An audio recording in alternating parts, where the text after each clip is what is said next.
Welcome to Cackling in the Void. I'm Kaylee. And I'm Ashley. Let's see if the void echoes back today. We're two best friends diving deeper into the void, talking about chapters Iron Flame. Cut! I did what you did. Talking about Iron Flame chapters 47 and 48. Which, if you've read the series, you know what chapters these are. We loved it. I actually really enjoyed this reread. I was like, The reread of the chapter, or the reread in general? Both so far. The reread of this chapters were great. Yes, I agree. I feel like these were really fun. I do love rereading this book. I'm just saying, but I loved these chapters in particular. I thought they were fun.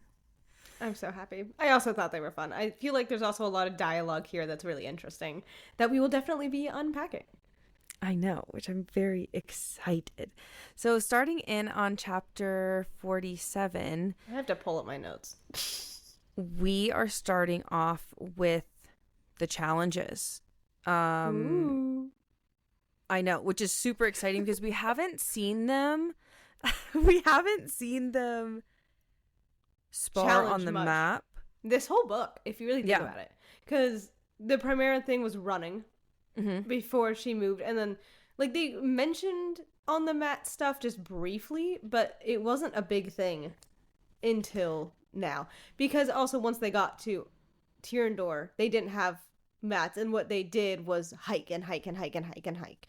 And so they didn't have a need to have sparring matches because everyone was getting along and having a good all day. But now the Griffins are there and the Flyers are there and everyone's like, I'm going to murder everybody again. Woohoo! And so then they bring the mats in. This all happened last chapter. This is a big summary. They bring the mats in and they're like, you guys get to pick one person, you fight them, and then you leave it at the mat and you're done. And we're going to have everybody in class together and it's going to be great. And then Kat chooses Violet. Thank you for coming to my very quick summary. Thank you. I appreciate it. No problem. We definitely needed it. No problem.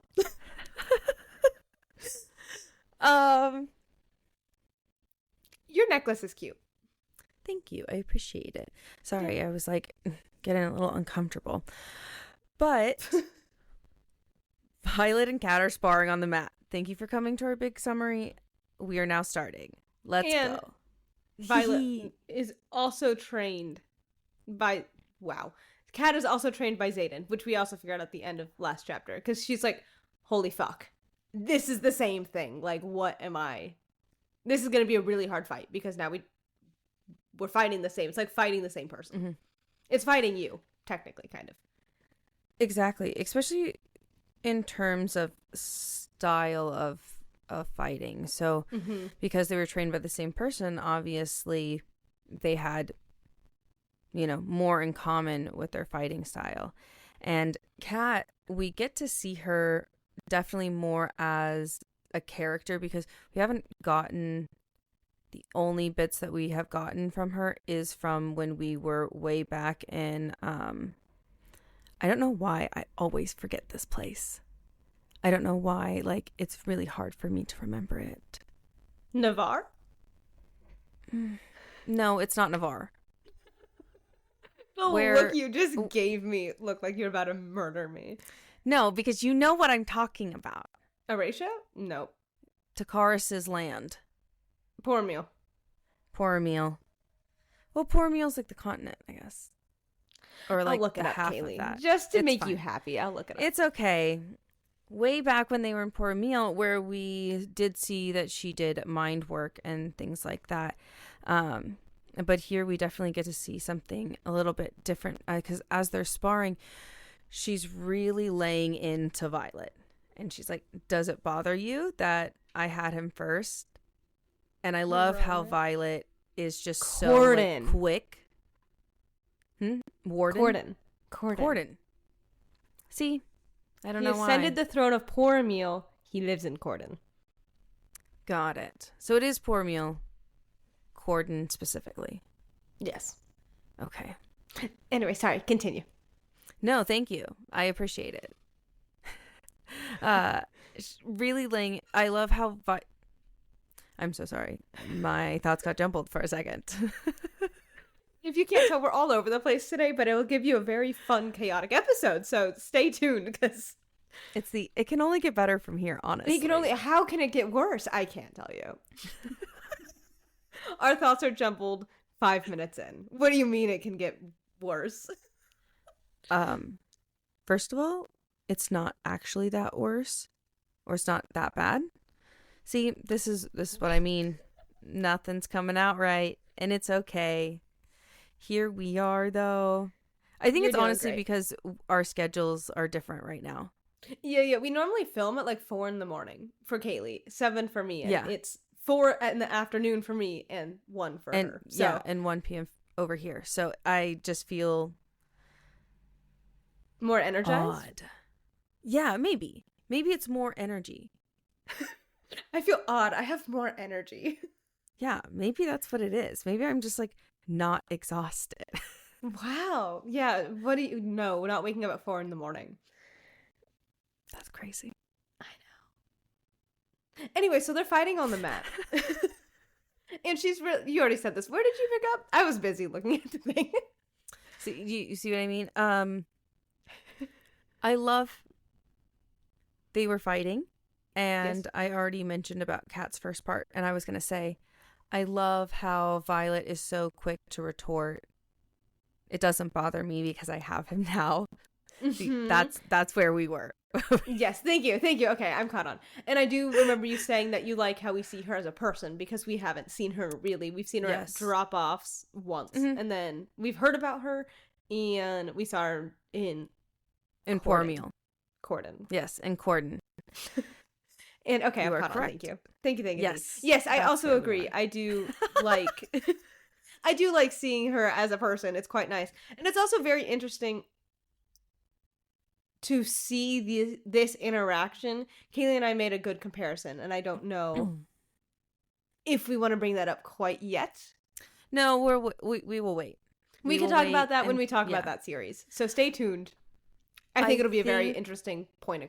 A big thing that we've heard about Kat as of this moment is that she's pretty, she's beautiful, she's like drop dead gorgeous. Like that is what we've heard. Violet says it all the time. She's like, wow, she is gorgeous. I see why Xaden liked her. I see why Xaden dated her.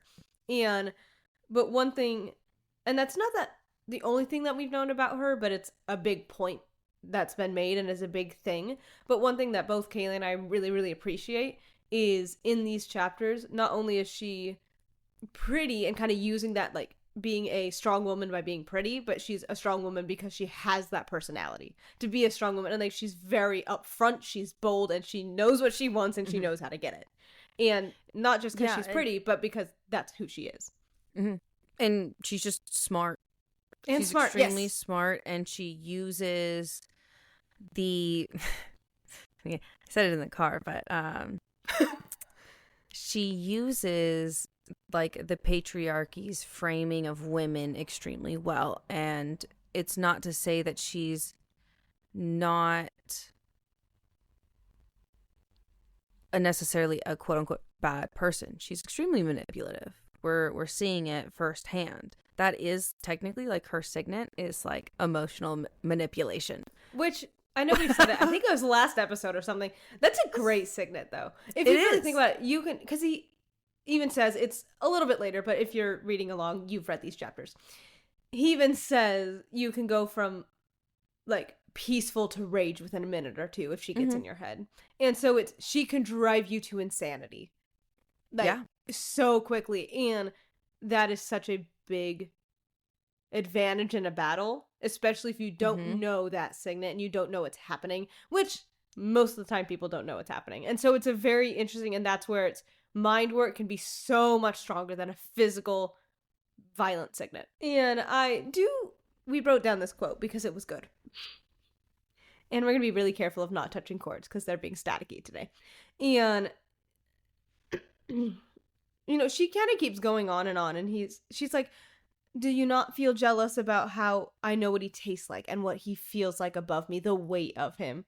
And, you know, Violet's obviously getting very jealous.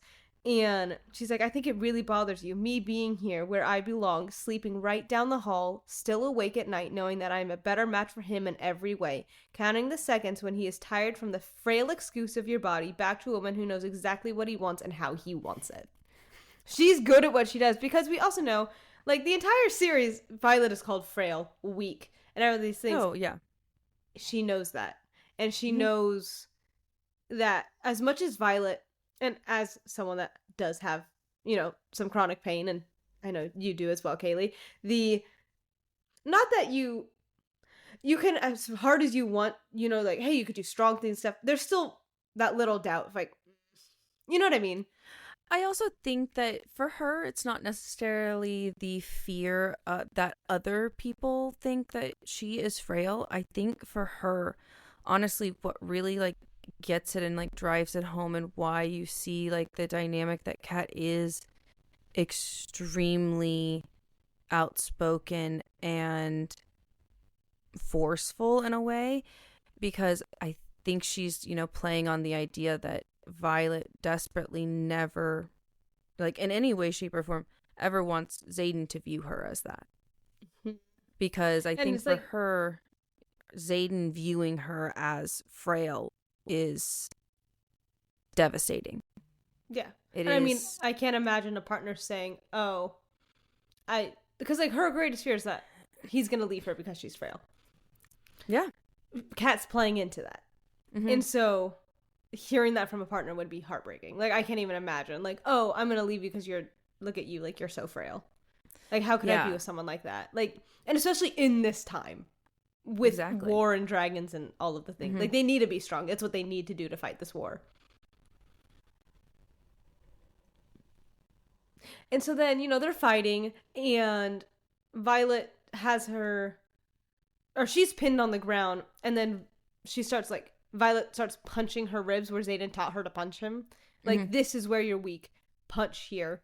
And punching. And she's like, wow, I like hearing the ribs crack, even though it's, like, cracking my fingers.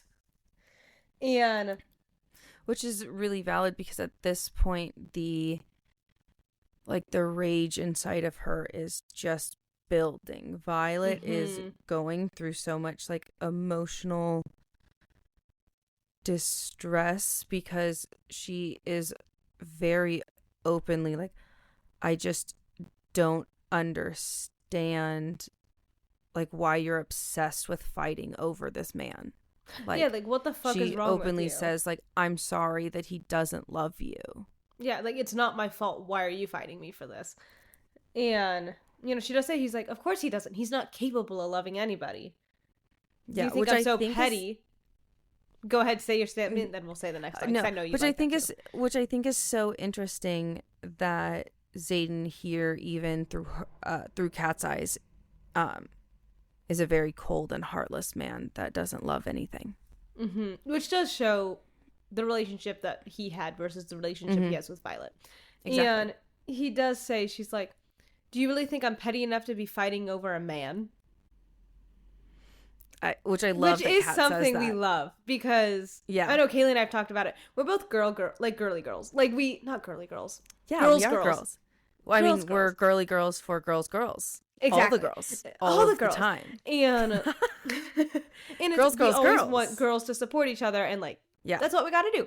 And we always want to support our friends, support girls and all the things. And so we've had conversations, I'm pretty sure we've talked about it on the podcast, where we don't like when, like, women are fighting because they're pretty, and how dare this one be prettier than me? How dare this one have a man? Kaylee wants to talk about so bad, but you guys have to wait. And I'm going to make Kaylee wait, and it's going to be great. Like, how dare I fight over someone being pretty, or someone being, like, wanting this man, wanting this dress, or, like, something dumb, and, like, you know, especially, like, fighting over being pretty. That's a big one. But also fighting over a man is just... It's very silly for women to immediately want to, like, hate each other, because in society's eyes, and, like, what is, like, quote unquote standard for, like, whichever type of beauty standard is, like, happening around you, to immediately, like, dislike that woman because she somehow fits better into that stereotype than you. I just think that that's... Instead of doing that, let's help each other. Yeah. I was like, I think that that's counterproductive. And I think that in all sense of the words, like, we got to lift each other up and say, we're here for each other. And you know what? The patriarch can go fuck itself. As it... Yeah. It's like, drop everything. What? It sounded like clapping, though. I was like, my notes are on the floor. Woo! Woo! I love that. And, you know, she does start saying, she's like, look where we are. We're at Ryerson House. Who wouldn't fall in love with all of that power? I'm going to bring this closer, sorry. Who wouldn't fall in love with all that power in the case it comes in? I'm not going to war with you over a man. I'm going to war with you over a crown. That's the reason we were engaged. It was promised to me, and I'm not going to give it to a Sorengale who saved your squad mate over a flyer. Your entire family deserves to die for what you put us through. Which is okay, I will say, I understand where she's coming from, because obviously she's also a flyer, but it's an interesting statement that she says, a squad mate, because as we know, squad mates are, like, bonded for life. And also, her shoulder was dislocated, and I know Kat believes she dropped her and stuff, but it's really interesting, because I feel like in the same situation, she would have dropped the rider. Yes. But I also think that in that circumstance, I mean, she didn't drop her. She didn't let go. No, she literally... She slipped. She slipped. And she tried to hold on and slipped. Like, that was not in any... Yeah, she was slipping out of her hands. It was literally nobody's fault. And yes, she literally could not physically move her arm to, like, prevent her from slipping anymore. Mm-hmm. But also, like, it's hard to say, because it's one of those things where it's like, I don't think it was ever purposeful. And I don't think that if the roles were reversed, I don't think that Violet would think that it was purposeful. Yeah, I agree with that. That's really hard to purposeful. say. There you go. Yeah. And I did hear you react to who wouldn't go to war over a crown, especially with the case it comes in. Oh, obviously. Like, it's a really nice case. Clearly. Everybody has said it, that, you know, Xaden is a really hot guy. He's really hot. Supposedly everybody knows it, so, you know. And then not only that is, like, the entire kingdom. Erasure That's is true. You beautiful. get everything. And, you know, she would get not only Tyrandor and Erasure, she would get poor Emil. And so she would be in charge of two. So, like, that would be really cool. Absolutely. Like, that would be amazing. But also, this is the first time we hear that they were engaged. Mm-hmm. That's a big thing. And Violet's like, they were engaged. Like, it's just... But in the heat of the moment, she isn't... It's not that big a deal because she's angry about other things. But she's like, they were engaged. And then it kind of gets brushed off. Well, she doesn't know how long they were engaged, because she does find out that they were engaged in Poor Meal. Yeah. So this is technically, like, the second time she's hearing it, you know? That's true. Yeah. Well, I don't think she's heard it before. And she found out they were together in Poor Meal. She finds out that they were engaged. No, here. I'm almost positive that they were... I think you should look it up. Actually, I think you should look it up, because I'm almost positive that they found out that they were, like, betrothed? What is that? Betrothed. Yeah, betrothed? No, why am I saying that weird? Say it again. I'm so sorry. I cannot speak. Betrothed. Say it again. One more time. Betrothed. Can I get a definition? Sorry. This is what I deal with, you guys. It's always me. It's always never me, obviously. You know. Betrothed. Yeah. Are you sure you can spell that? Because I can't. A betrothed. The definition from Google says a person whom is engaged. Here, I'll play it. Here. Betrothed. Interesting. I like that. I'm still looking this up, so continue. I know. Yes. But so I think continue. that Violet knew that they were betrothed when they were in Poor Meal because the way that Takar spoke, I think he said it at the dinner. And or I think it was said by the handmaid in the chamber when they were getting dressed. They're fighting on the mat, and obviously this is getting really intense. I think that it's interesting to see these chapters unfold because these are this is the first time she learns that he's engaged, but she learns that he was in a relationship with Kat when they were in Poor Meal. Oh, okay. All right, I'll fold. Win. Ashley was right. So, whatever. She can go suck it. Okay, sorry, guys. Back to our regularly scheduled programming of laughter and chaos. Are you sure? Can you say that again? Back to our regular scheduled programming. There you go.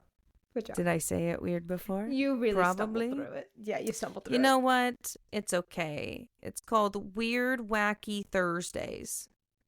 Couldn't say Wednesdays because obviously not Wednesdays. So yeah, it's Thursday right now, you guys. Fun fact for you, it's a Thursday. Fun fact, it's Thursday. Oh my gosh. Where did you leave off?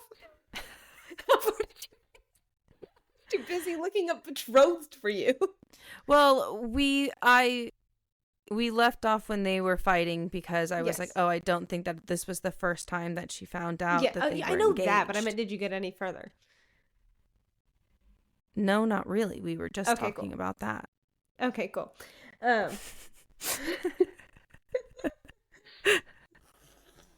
And my notes got messed up. It's okay. Oh, okay. And so, they're still fighting, and Kat's like, you're so, like, you need to get some control of your emotions. You're so weak. It's pathetic. Like, she's really just laying it on hard. And Violet's like, yeah, fuck her, fuck this, fuck all of that. And she starts fighting like Ree, because Kat was trained by Xaden. She knows every move, but Violet doesn't. Or she won't know Ree's moves. So, and Violet was trained by both. So why not use... Which, good for Violet and good for Ree. Yeah. I also agree. And it's one of those things where it's so interesting to see Violet actually rely on somebody else that isn't Xaden for the first time. Ooh. Sorry, I had to. It was a great time. No. I was really thinking about that, and this chapter is one of the first times where like the fighting style is very much influenced by somebody else that is not Xaden, because in most times when fighting occurs, Violet's always like, what would Xaden do? Like, how would Xaden handle this? Like, how can I handle this as quickly as possible like Xaden? Yeah. And, in this moment, she's so angry. She has so much rage. And she's like, she really does. It's like, I'm gonna fucking kill her. How dare she come after me? Like, I had a choice in Luella's fall. Like, I had anything to do with Xaden's choice to leave her. Fuck that. How dare she come for what's mine? He isn't a crown. He isn't a stepping stool for power. He is a tool to elevate her standing. He's everything. Mm-hmm. But she's like, she has her in a chokehold. Like, she literally is going to kill her. She is about to kill this woman. And everybody's like screaming for Kat to tap. She's like not tapping. And Violet feels Xaden in her mind and hears him say like, if you want to kill her, you can, but you are going to. Yeah. I don't care if you kill her, but you will. Yeah. And I do love how he said that. Yeah. I like that he said it, because it is one of those things where it's like, I don't think he does care if she does, but It'd be inconvenient for him, but that's about it. Yeah, it would be really inconvenient, but, we'll get around it. Don't worry about it, Yeah. And now at this point, it kind of starts clicking in Violet's head, like, she's using mind work, and on the mats, signets aren't allowed, weapons aren't allowed, anything, like, of that matter isn't allowed. And so she's like, she's cheating, she's using mind work, and Imogen starts shouting it. Everybody's like, hey, like, that's not fair. And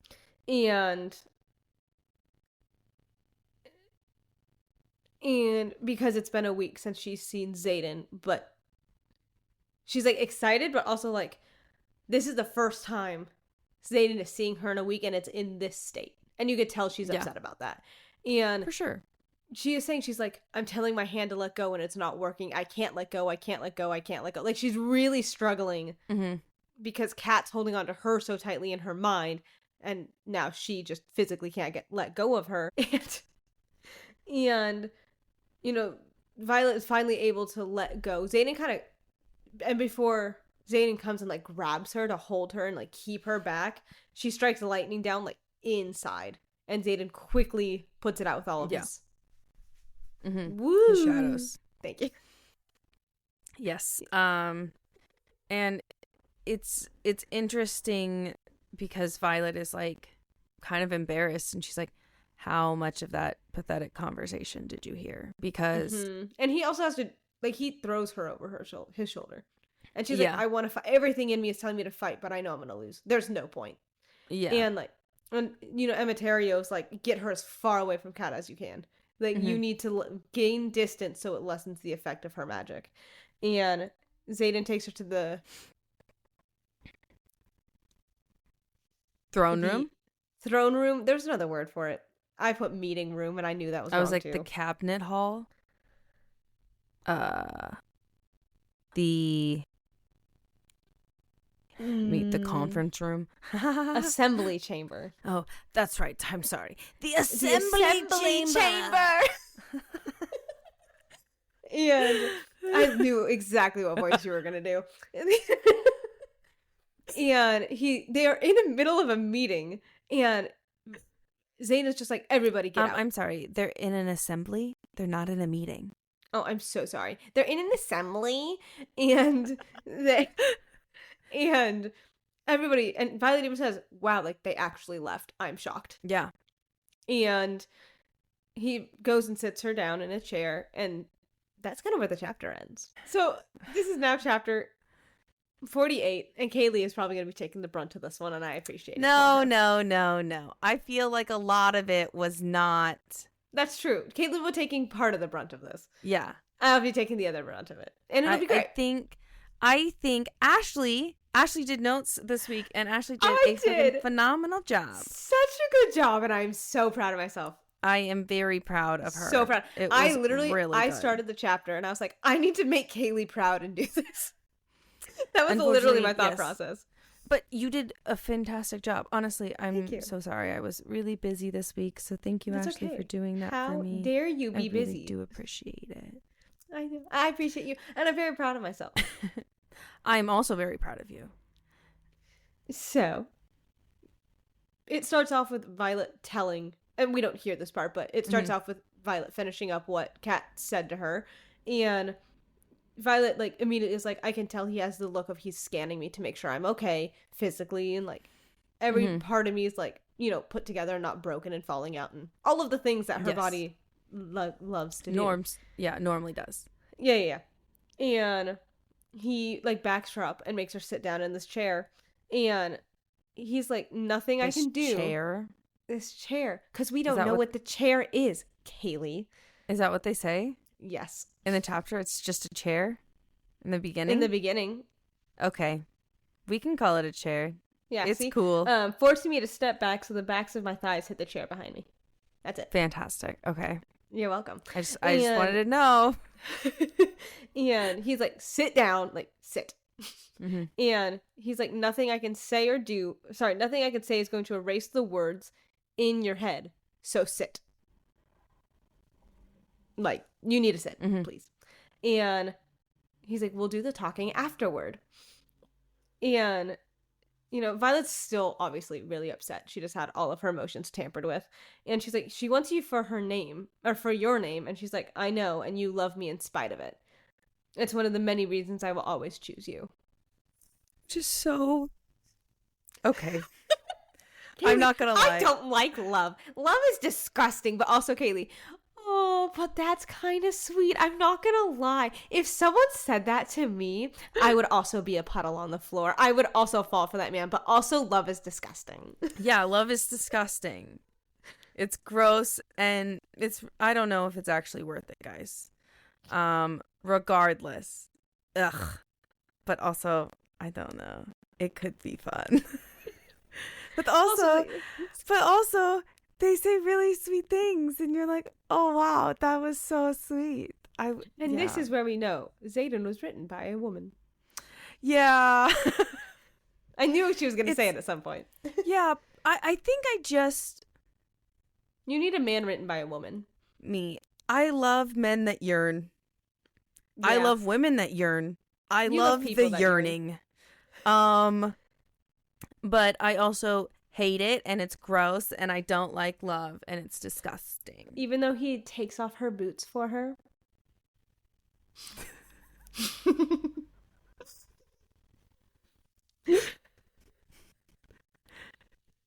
Yeah, sure, whatever. I don't care. It's dumb. And, he's taking off her boots, and Violet's like, in here? Like, so shocked. She's like, really? In here? And it's my house. Like, yeah, I love that he says house. that. He was like, I don't care. All of it's mine. Yeah, they're all my rooms. Mm-hmm. And Kaylee, would you like to say the line? My house, my chair, my woman. Yeah, that one. Good job. That was so unconfident. He also says that. And it's one of those things where I'm like, big sigh.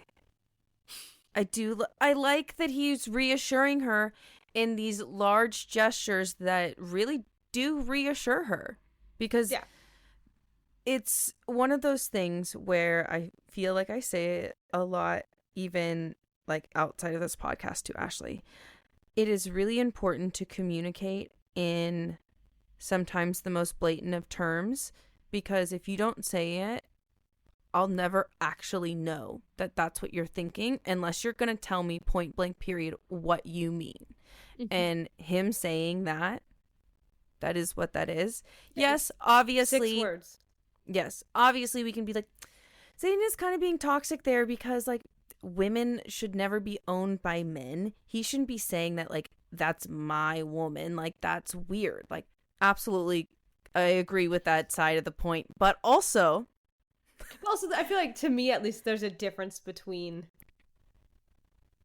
like ownership and then him like, hey, like reassuring, like, yes. Hey, like not that he owns her, and I feel like he makes that kind of clear, and through his he other makes actions, it very clear. He makes it very clear that he doesn't own her. She could go do whatever the fuck she wants to do. Yeah, but him saying that's like, hey, no, like, because Kat was saying that she's his woman, so him saying, you're my woman, this is my house, and this is my chair.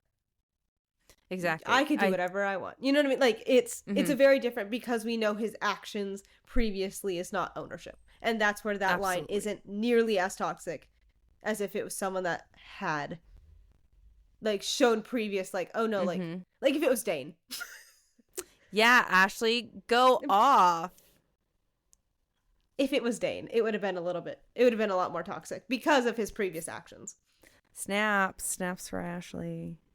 Now, granted, do we think their relationship is toxic? Absolutely, but sure, we're not on that topic yet. We get into that later. Right now we get into it later. This. Yeah, but we're just enjoying the love. Obviously, after he's taking off her boots, he's going to take off something else.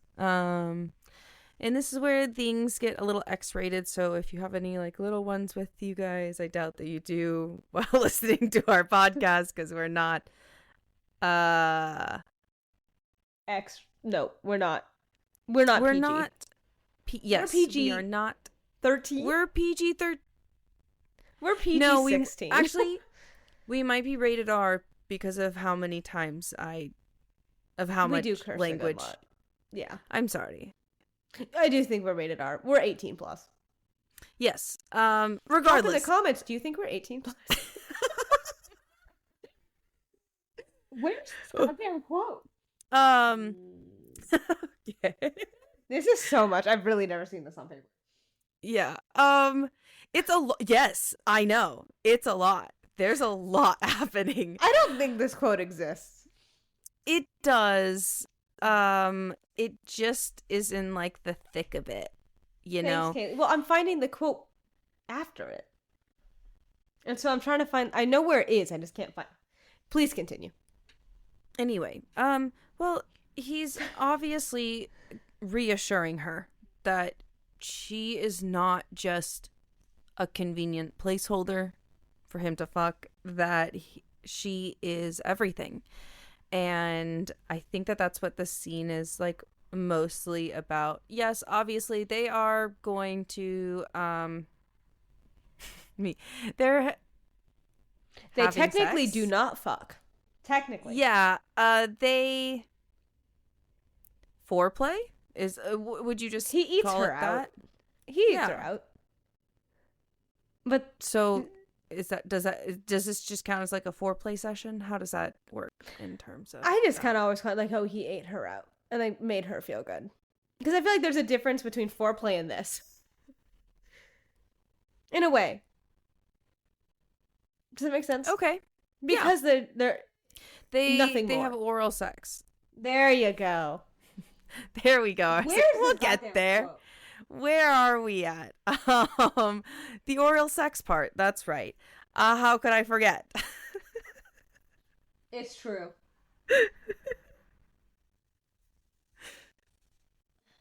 Where is this? He is reassuring her at this point, not only with the words that he says, but also with his actions, and just is... This is gonna drive me insane. Is like telling her how much like I want you to have me and to know that you have all of me. Yeah. And I want you to know that I can be exactly what you need. And I can be wherever you need. And as it's going on, it is a quote that I wanted to put in here. And I did it. Yeah, Ashley did it, and I was like, we were going over the notes, and I was like, oh, I have like a little bit of like notes just like throw in. I'm not quite sure where I found it. Fantastic, go for it, Ashley. He senses the shift, growling low in his throat, and the kiss spins out of control in less than a heartbeat, turning wild and urgent, tasting of that sweet madness that only exists between us. He's the only person I can never get enough of. And I just thought it was really interesting how she calls it madness. That's all. That was my quote. I'm done now. I see why. What? I guess why do you think that? Because she always calls them like they always like to lose control. And they love to like do all of that. Like it's openly stated many, many times. I love that we can lose control together. I love that we can. And because they call themselves toxic, they love the loss of control and everything like that. I think it's interesting that she uses the word madness in between them specifically, because it's just such an interesting language that she hasn't used before for them, because it's normally toxic or out of control or something like that. And so it's kind of like along those same lines of, hey, like, is this like, do you really want to, obviously they're not mad, but like, do you really want to be like mad with somebody? Not like angry mad, but like Mad Hatter mad. Yeah. Does that make sense? And I get like madness, but like you can get caught up in it, and like the madness of a kiss. Madly in love. Yeah. So I feel like that was kind of like the usage and terminology that they were going for, but I also understand what you mean, because madness can definitely spiral. Madness is an affliction of the mind that can... It could be... deeply derail plans. And that's where it's interesting is like, like you said, you can be madly in love with somebody, but what happens when you are too madly in love with somebody? Like, there is a good, like, you can be madly in love with somebody and it could be healthy and everything like that. But if it goes too far, look what happens. Mm-hmm. You know what I mean? And it's like, I just thought it was a very interesting point. I wanted to bring up. I just thought, I was like, how interesting for the word that you used. Because, like I said, she normally uses, I love the loss of control. I love, like, we might be toxic, but I don't care. I love the loss of control. They're going mad because they're madlessly in love with this feeling. Yeah. Haha. They're constantly chasing it. There you go. I made a good point. Good job. Good job. Good job. Yeah. Good job. Good job. Good job. I appreciate it. And my notes make me laugh. And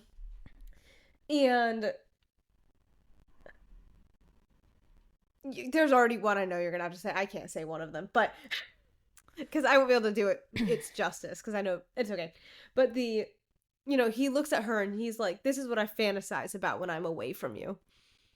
Because at this point, her pants are off and like she's pretty much unclothed. Mm-hmm.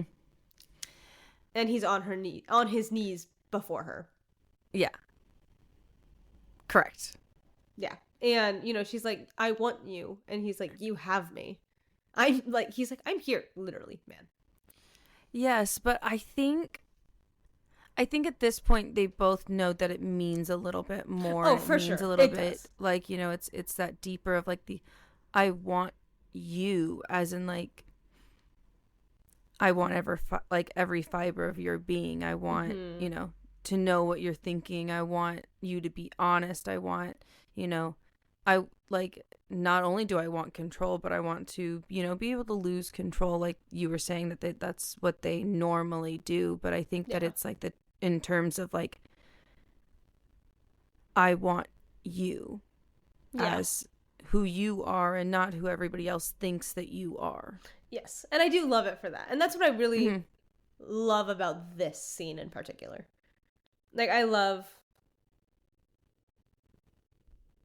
how it really takes the relationship down to its bones. Does that make sense? Yes. I really love that. And, he's like, "I have you exactly where I need you. Please continue." I'm done. This is where I stop. But I do have a comment on a couple. I love this because this was the line that I was like, "Yep, we have to say this." He says, "Those gasps, that's exactly what I hear when I wake up every morning already hard for you." Wild. I literally was listening to this and I was like, "Oh my God." I was like, "Actually, you're really ace. It's okay." I love that she was like, "Oh my God, that's insane." And me over here being like, "Oh my God, we're very opposite ends of the spectrum." That was crazy. Wow, okay. I need a little fan. I got a little red and pink and hot. And, oh my goodness. I can understand why someone would find that nice. It doesn't compute in my brain. It's such an odd feeling because I understand. Mm-hmm.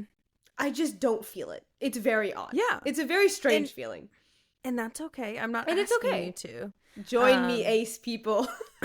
Yeah. Join me. All the ace people in the comment that still read romantic fantasies and love them, please comment down below. We'd love to have you in our community. Yes, if you are an ace person who also reads fantasy, romance, or just romance, smut, just like I do, hello, I am here. I am also ace, and I read this shit. And it's still fun, but in a different way. Mm-hmm. And if you are an aloe plant, come join us. I've never heard the terminology until their fiance said it, but now I forever will be the aloe plant. Kingdom, the succulents, unite! Okay. So I don't... Yes, you have two different ends of the spectrum, which I think is really actually fun for these type of scenes, because you get very different conversations. Very different conversations. And it's one of those things where even if it probably like makes you blush in a different way, which I love that for both of us. Yeah. But it's just like one of those things where like you're like, oh wow, that's me. That's hot. Really. I see it. And I try, but no, I just don't feel it. Yeah, and that's okay. But and that's okay. Also, you don't even have to try. That's hot. And please, the next, because I have a comment on this next line that I've been waiting to say for the entire book, and we're finally here. Please, we are here. And he's eating her out, and like they're having it, and she's like, "Wow, this is really fucking great." He's eating her out, and she is feeling something that she's never felt, and it's like he's really like wrapping around her mind almost. Violet and him are obviously he's eating her out. Yes, I'm sorry. I once again lost my notes thing because it really hates me today. But Xaden is eating Violet out on this chair. Quotes. And he says, "Look how beautiful you are coming on Tyrandor's throne." So that's when we first find out that the chair, quote, is a throne. Yes, and I will say, I can see how that's hot. Second. That's so hot. Me. Yes. Second. Thank you, Ashley. Yeah, no problem. Because that was so hot. I know that there was like a lot of like disjointed things that were happening, but like coming off from like that sound is why I wake fucking hard for you every morning. I'm like, and then he says this. Yeah, it's really piling on. And and I just need to tell the story of when Kaylee I was ahead of Kaylee. I had finished the book by this point. And so I had no one to scream about it with. I had no one to talk to about it because Kaylee was still reading this. And she gets to this point. And I'm in bell rehearsal as a substitute. And at church. Kaylee and I have talked about our point of view on church. But I'm there helping out because I'm nice. And I agree. Sorry. Anyway, I'm there. My future sister-in-law is standing next to me. She works at the church. I'm so sorry if you ever hear this. And it'd be really funny though. And she's standing there. And all of a sudden, I'm getting text message after text message from Kaylee quoting this chapter. And I look down because it was just going off and off and off. I look down and all I read is, "Look how beautiful you are coming for me on Tyrandor's throne." And I had to really just stand there with a straight face and not go, "Finally," or "Oh my God," like just freaking out because it was like finally she was at the point where I could talk about this chapter and talk about all of this stuff. Because, I mean, yes, I'm ace. These lines are still like fun in a different way for me. Yeah. I don't know how to explain it, but it's different. And so I was like, hot. It's hot, but not for me. And I was like, finally. But I literally had to stand there for 30 more minutes. And I was like, it's fine, Ashley. And so then I get out of the rehearsal thingy. And I get outside and I'm like, yay. And we were screaming about it we dissected this chapter for 2.5 hours. It was a big chapter. And I'm not going to lie, it's still a really big chapter. And it's one of those things where this is really the first time that Violet is like understanding what's actually going on. Yeah. Like what she actually signed up for being Xaden's lover. Because like,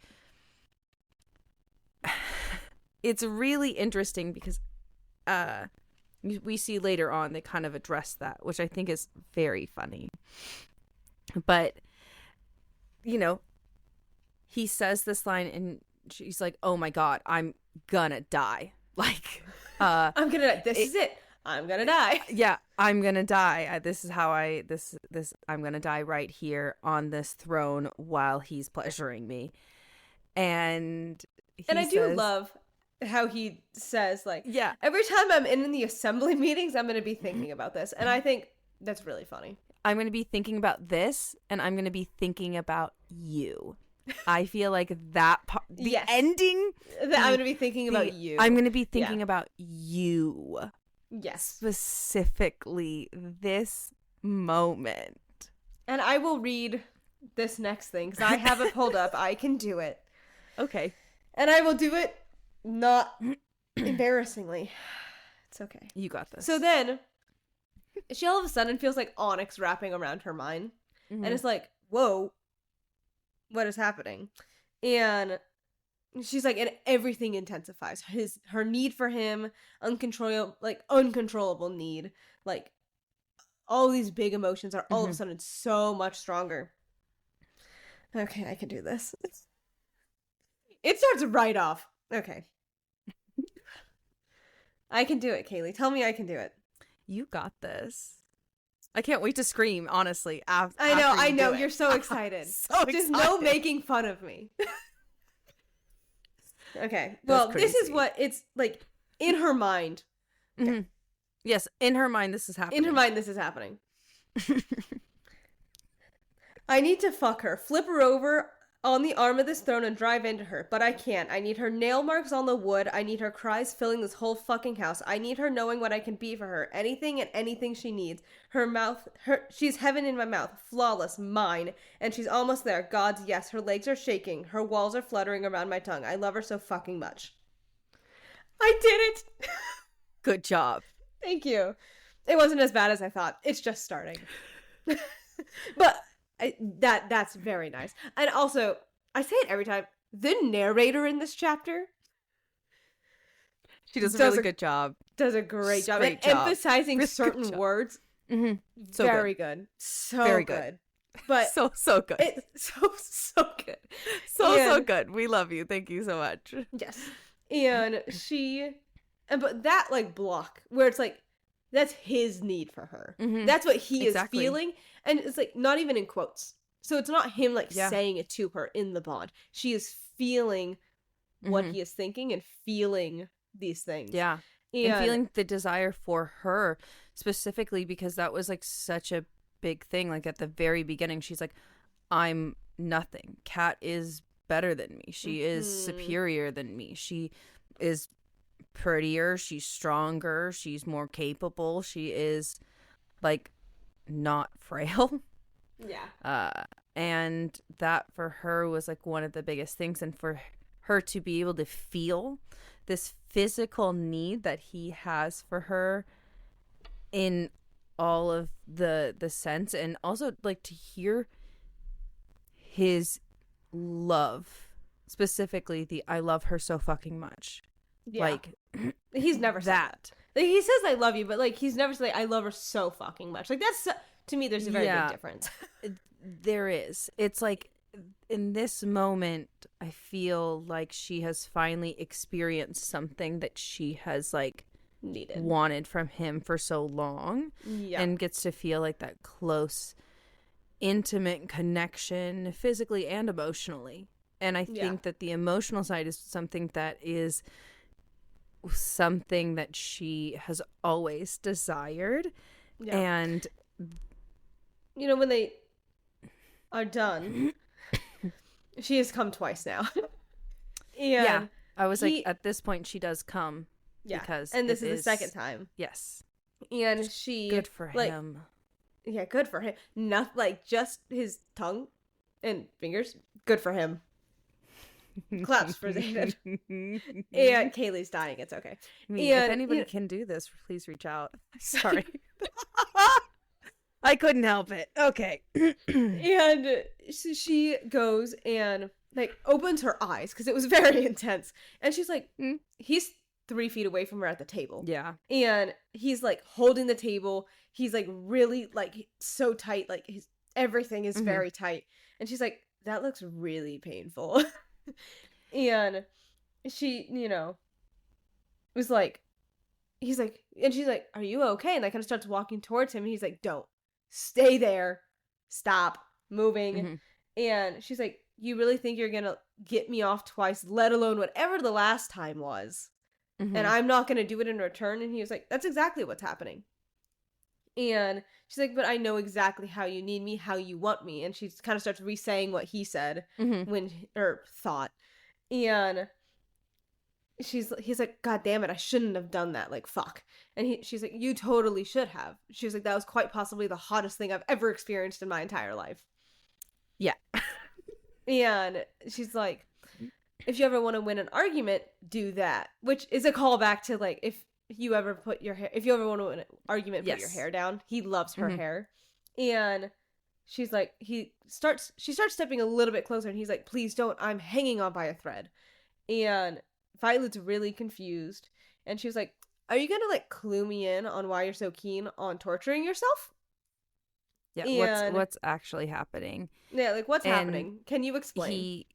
He does just say, like, because I need you to see that I'm more than capable of worshiping your body without reciprocation, that you're not just a convenient placeholder for me to fuck.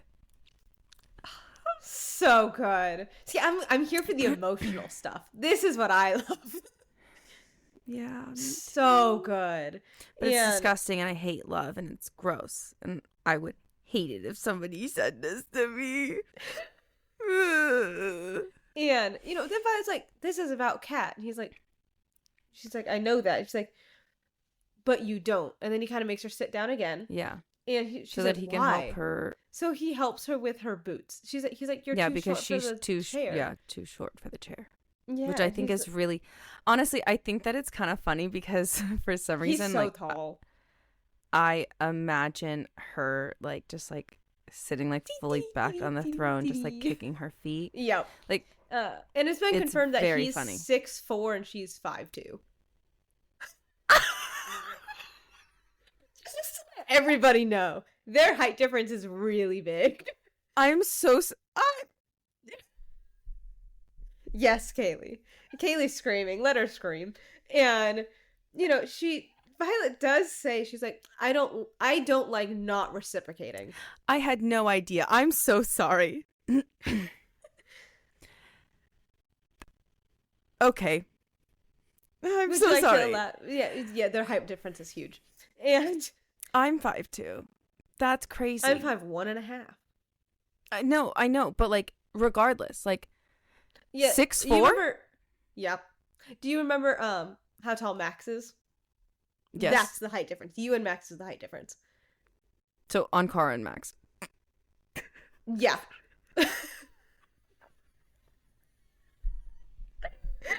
Kaylee's dying. And so then, and after she says, I don't like not reciprocating, he does say, I don't like you thinking you're not the center of my fucking world. Which again, wow, Kaylee, this really killed you. And which is so cute. And we love that. Like, him just being so, because we know that he has had an issue and continues to, but has an issue like expressing his feelings and expressing his love for Violet in a vocal way. He does in some other ways, but in a vocal way, he has a really hard time doing it. So him saying, which is what she needs. I honestly think that she would really benefit from words of affirmation. Yes, I agree. I think that's a big love language for her. Yeah, it's hard. It's hard when that's your love language, okay? I get it. I love you, Kaylee. You're the best. And you're the bestest of friends. I hate you. You're a fucking loser. You're a loser. I hate you. And, she does... Gay. He does say... You're gay. And so then he does say... Before you start an argument, I'll fuck you tonight. Trust me, I'm making a point, not a lasting vow of masochism. Which, totally valid. Totally valid. I love we love that he's able to go, no, we're stopping here. Yes, we're gonna fuck later, but we're stopping here. Because you need to know that you're the center of my fucking world. Yeah, I think that it is one of those things where, like, he doesn't quite know how to say it, and so he's able to like show her that in like such a more of like a physical manner, but also like the idea of flooding her with his emotion and his want and his need and his desire and his everything was just so much more meaningful, especially as writers, like with this special signet and like with this special bond, because not many writers get to share this type of bond that they get to have because of their dragons are mated. And so, they kind of, he finishes lacing up her boots, and they're kind of going on, and he does say, he's like, I thought you were gonna kill her. And she says, would that be unforgivable to you?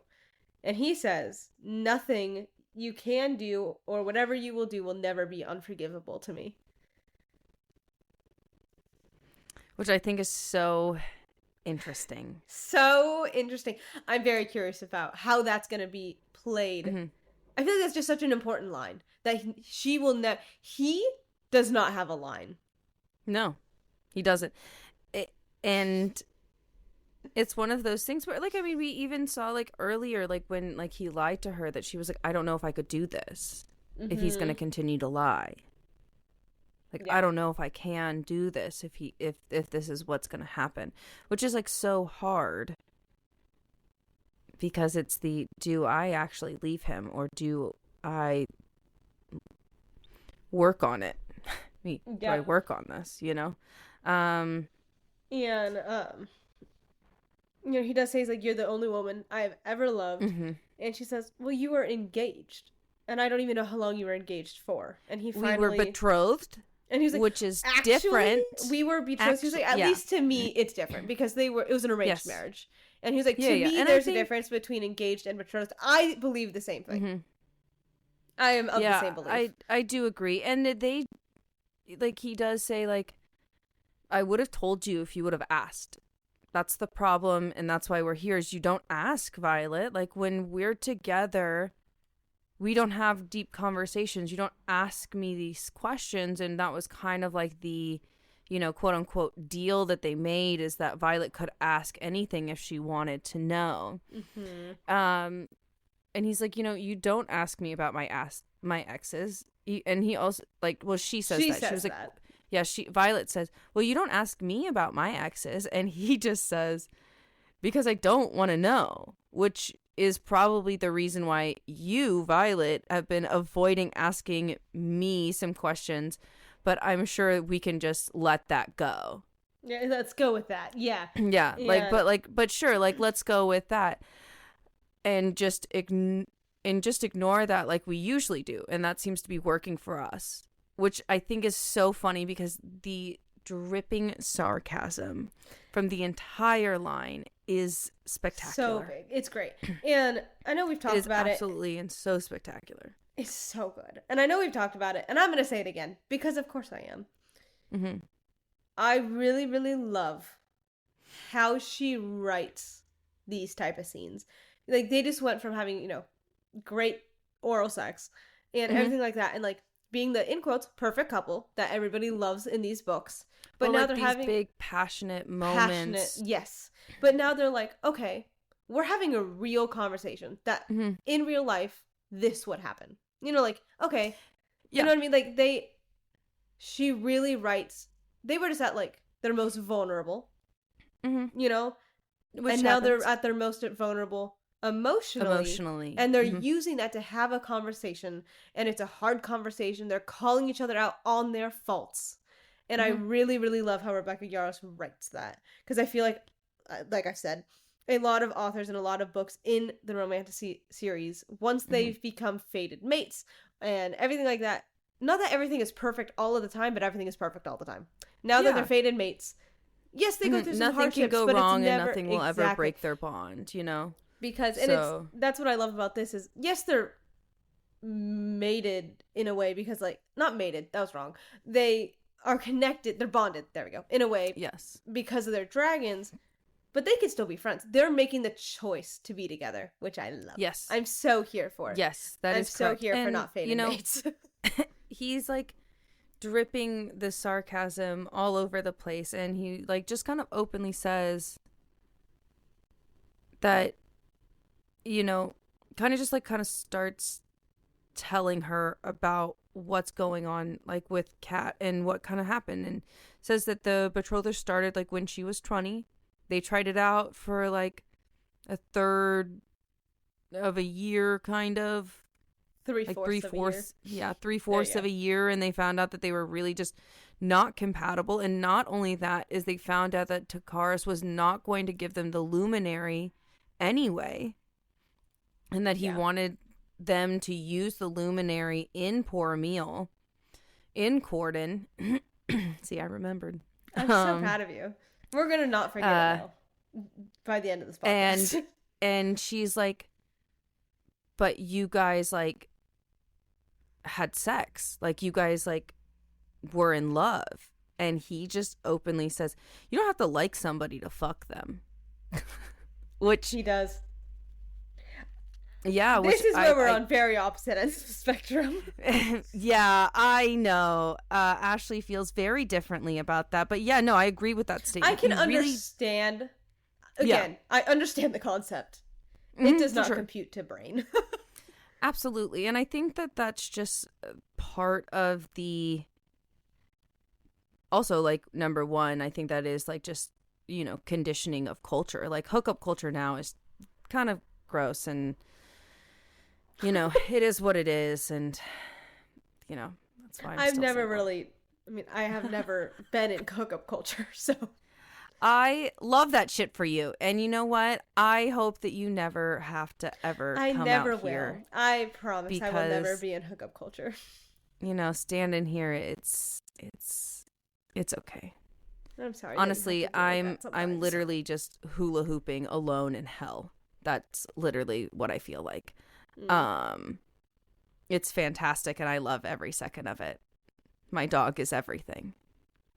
As she should be. But I do agree with the statement of you really don't have to like somebody to fuck them. I think like that's definitely something that can occur, and especially with like Xaden and Kat. It definitely seems like that's kind of what happened. But for her, it was obviously still really good. And I also think that for Kat, I mean, she openly says it. She's not fighting her over love. You know, in the last chapter, I think they both enjoyed the sex. Yeah. It sounds like they did. You know, which I understand like bothers Violet, but honestly, how could you be bothered after that performance? Dude, like I was saying, it's like, well, as I recall, you didn't like me the first time. Like, yes. And she's like, we don't have to talk about that. And I'm like, I feel like we do. Like, that's one of those things. And then he does say, well, on the other hand, I was already in love with you. Hopelessly in love. Yeah. But and she's hopelessly in love with him. Yeah, and now she is hopelessly in love with him because like nobody really gets her on like not only like on an emotional level but on a physical level too. So it's just like it's really hard to say that. And you know, she openly was like, Kat made me jealous. And then, you know, Xaden's reply was, she didn't make you anything. Yeah. I love like Violet's inside thoughts of, do you think Felix would miss this conduit if I just threw this at Xaden's head right now? Like if I just like threw this at his fucking head right now, because how dare he? How dare he say that? With her? That is so rude. It's evil. Ugh. Yeah. Like she was so upset about it. And I mean, yeah, but like, funny. I mean, I think that she like, you know, does prove a good point. Like when she was like, how would you feel if one of your exes told you that that he had me first? Like if one of my exes told you that like he had me first and he knows how I taste and how I feel on him. And then it was one of those things where it was so funny because like that like had you first, and his retort was, she wasn't my first by a long shot. Like that's actually crazy that she said that, because she was definitely not my first. And I love so that, like, valid. He's still so sarcastic and snarky through this whole thing, as like he's trying to like prod her along to open up about these feelings. Yeah, but it's also like he's doing it in such a loving way, in such like a I'm poking the bear, but also really trying to support you and be like, we need to talk about this because this is important. Yeah, and like, it's like do you want to ask me more questions or do we want to avoid them for longer? Because it's not really working out. Yeah. And I like how he was like, oh, none of your previous lovers were writers. So I'll never have to meet them on the mat unless there's history with Dane that I don't know about. Yeah. And he then openly he's was like, I'm guessing infantry. mm-hmm, yes. He's like, I feel like that's where your pool of people were definitely infantry men. Yeah, and she was immediately like, I haven't slept with Dane. And he was like, and she was like, well, right on the mark with infantry. And he was like, yeah, no, I saw that kiss at threshing. That was really awkward. Which again, it looks like you kissed your cousin. And he openly was like, it's really hard for me to feel jealous, but like you bring that out of me sometimes. And I also think it's interesting, one of the lines, I didn't write it down. I meant to. And like he does say, he's like, and I'd kick, oh, and I'd, like, he's like, I would feel jealous if someone told me that. mm-hmm. And because you have a unique ability to bring jealousy out of me, and then I'd kick his ass partially because that's what I do when someone challenges me, and more importantly for implying that there's any other future besides the one where you and I are endgame. And I think it's very yeah, it's okay. Kaylee doesn't love you guys. I hate it, and it's fine, and it doesn't make me cry all the time, and it's fine, and it's whatever, and I love this for them, but it's disgusting, and I hate it. What do you think about the word endgame used in this context? Because I feel like this was, I heard, a very it was controversial like a very type thing. Because I feel like it was very modern. Yeah, I was going to say, I was like, that phrasing is extremely modern. But also, if we think about it, what other word would she have used? Yeah. And because I think that it is one of those things where it's like, yeah, the modern language could take you out, but I'm pretty sure that they were like, oh, the vibe in here is off. I'm pretty sure that they've used the word vibe in this book. Yeah, in like the series somehow, some way. But yeah, so it's that, and I know that people are like, this means that they are endgame from like this sentence.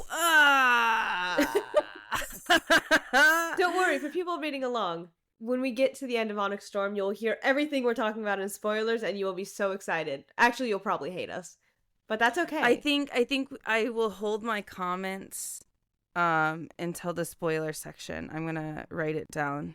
Oh, I already did. Wow, you are really fucking fast. I literally like scrolled down and it like loaded in, and I was like, oh wow, okay, Ashley. I knew, because I knew you'd want to talk about it. So yes, if you're here for both the non-spoilers and the spoilers, you're gonna get a treat because Kaylee's gonna go on a rant.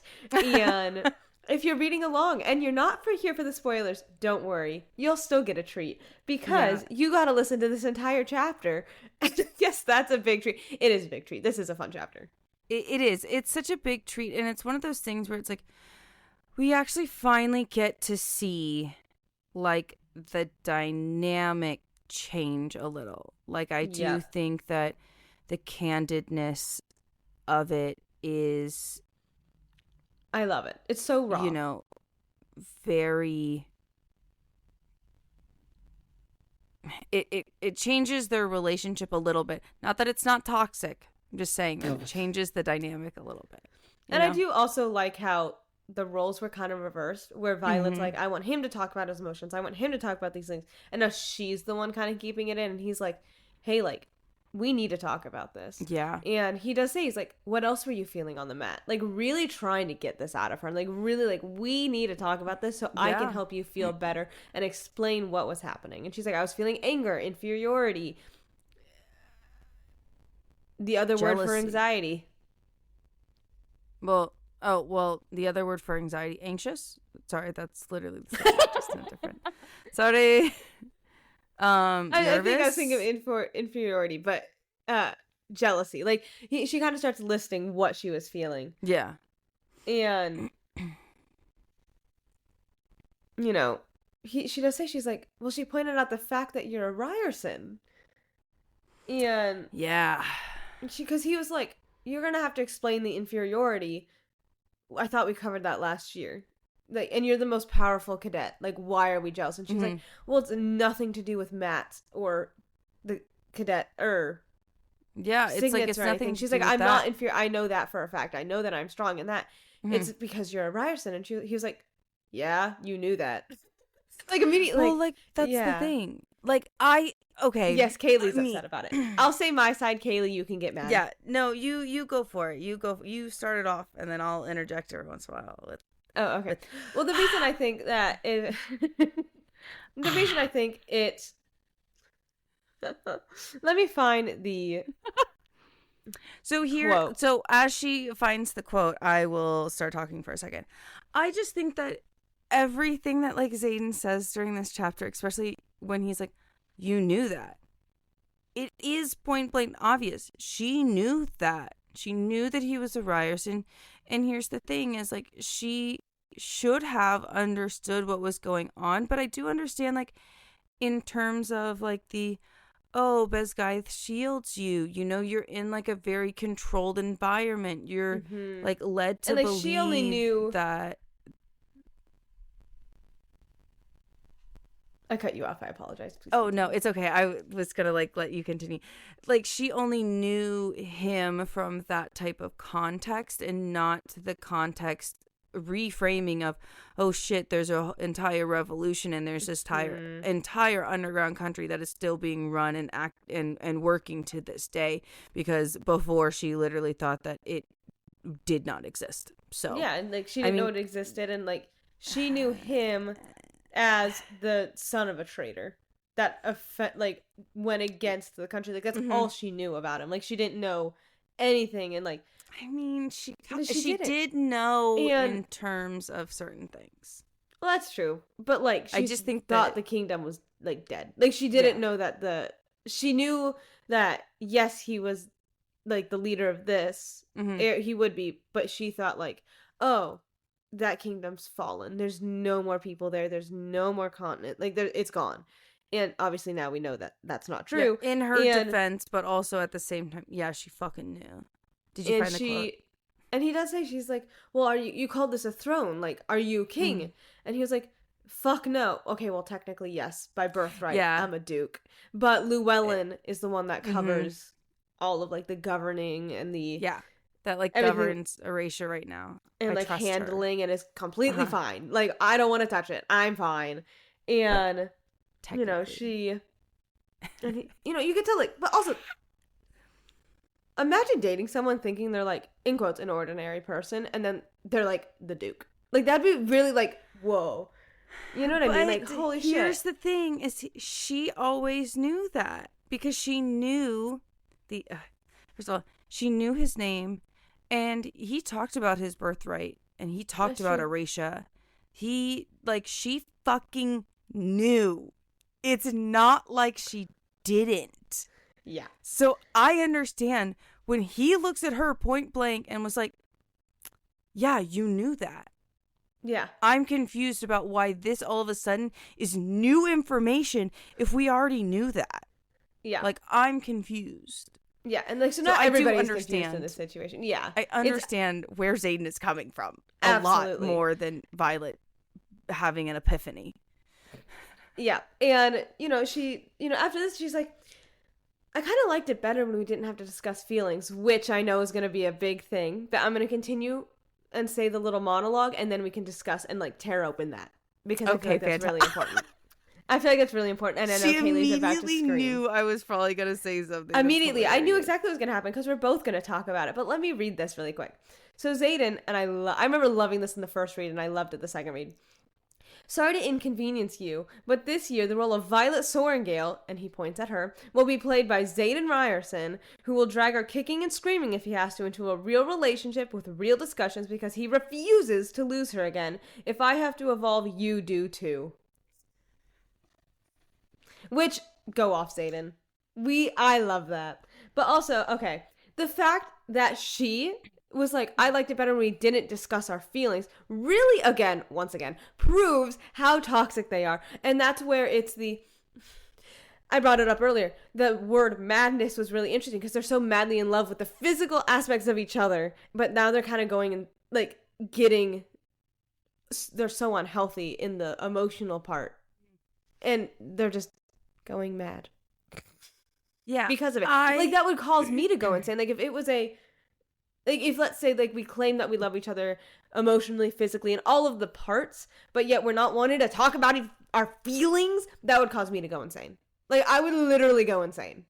Yes, so that's why I'm like, the word madness was so interesting because of that line. And now we're here, and I could say that, and I'm a lot happier now. Thank you. I love that. I think that it's really telling because, well, for a really long time, like, that is how Violet has always looked at him in a very, very physical sense.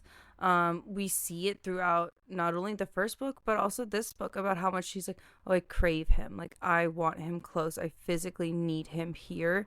And she has openly said, I don't want to ask these questions because I feel like our relationship hangs in such a small, like, thread balance that I feel like if I say anything, he's just going to fucking leave. And that also, so in and of itself, is a very anxious attachment style that is not healthy. Yeah.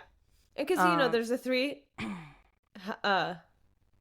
styles of, like, there's the anxious attachment style, secure, and avoidant. Mm-hmm. And Violet is very much the anxious. Yeah. Zayden, I feel like, is avoidant. Yes. And so, and it's not saying that those type of relationships... It's very interesting to see him because you see him evolve from a very avoidant attachment style to trying to be secure, which makes him anxious. He's trying hard. Yeah. You can see that he's a very anxious attachment style within Onyx. Sorry that I just spoiled that. Sorry, everybody. Yes, I know that we weren't there. I'm so sorry. But it was necessary teaser for me to say. Yeah, teaser. Yes, and it's very interesting because I'm not saying that anxious and avoidant relationships will never work, but it can really cause a very toxic cycle. And it can cause we're gonna have to talk about some of this in spoilers.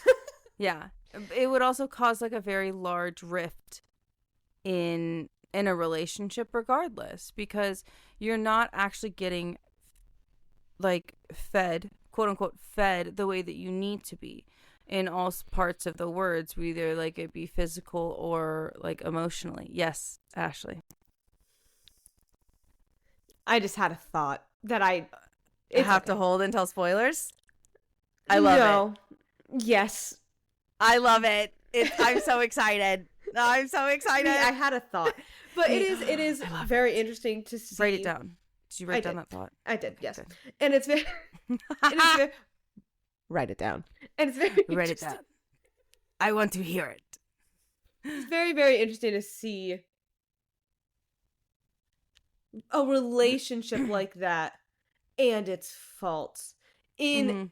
I know I've said it so many times. In the context of romantasy, really seeing, they can clash. They might not work out. We don't know.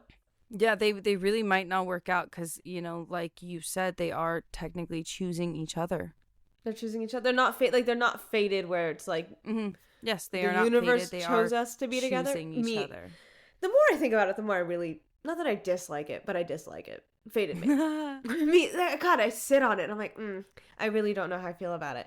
Anyway, but it's so interesting, and it's because of their faults and because of the attachment style and, like, everything like this, I think it makes them more rounded characters. Yes, I agree. It makes them so much more interesting, and that's why we love chapters like this, because we're seeing that. We're seeing them come head to head, like, emotions are at their highest. They're physically at their highest. now they're clashing. You know what I mean? And like they're working it out. Zayden's really, really, really trying to help her through it. But we're seeing that's like, hey, look, he's confused. And she's confused. And now we're clashing. And we're trying really hard to understand each other. And that's how relationships are. Like, you're just trying to understand the other person's side. And that's what I love about this. And also, once again, shows how toxic they are because you need to talk about your feelings. Okay, I'm done. Sorry. For sure. But, like, getting kind of back to the chapter. Sorry. You know, excuse me. He says that, and he openly says, like, well, she says first, we thought that we talked covered about this last year. Yeah, I thought we covered this last year. So what really changed? And she openly says that was before I learned you were leading a revolution.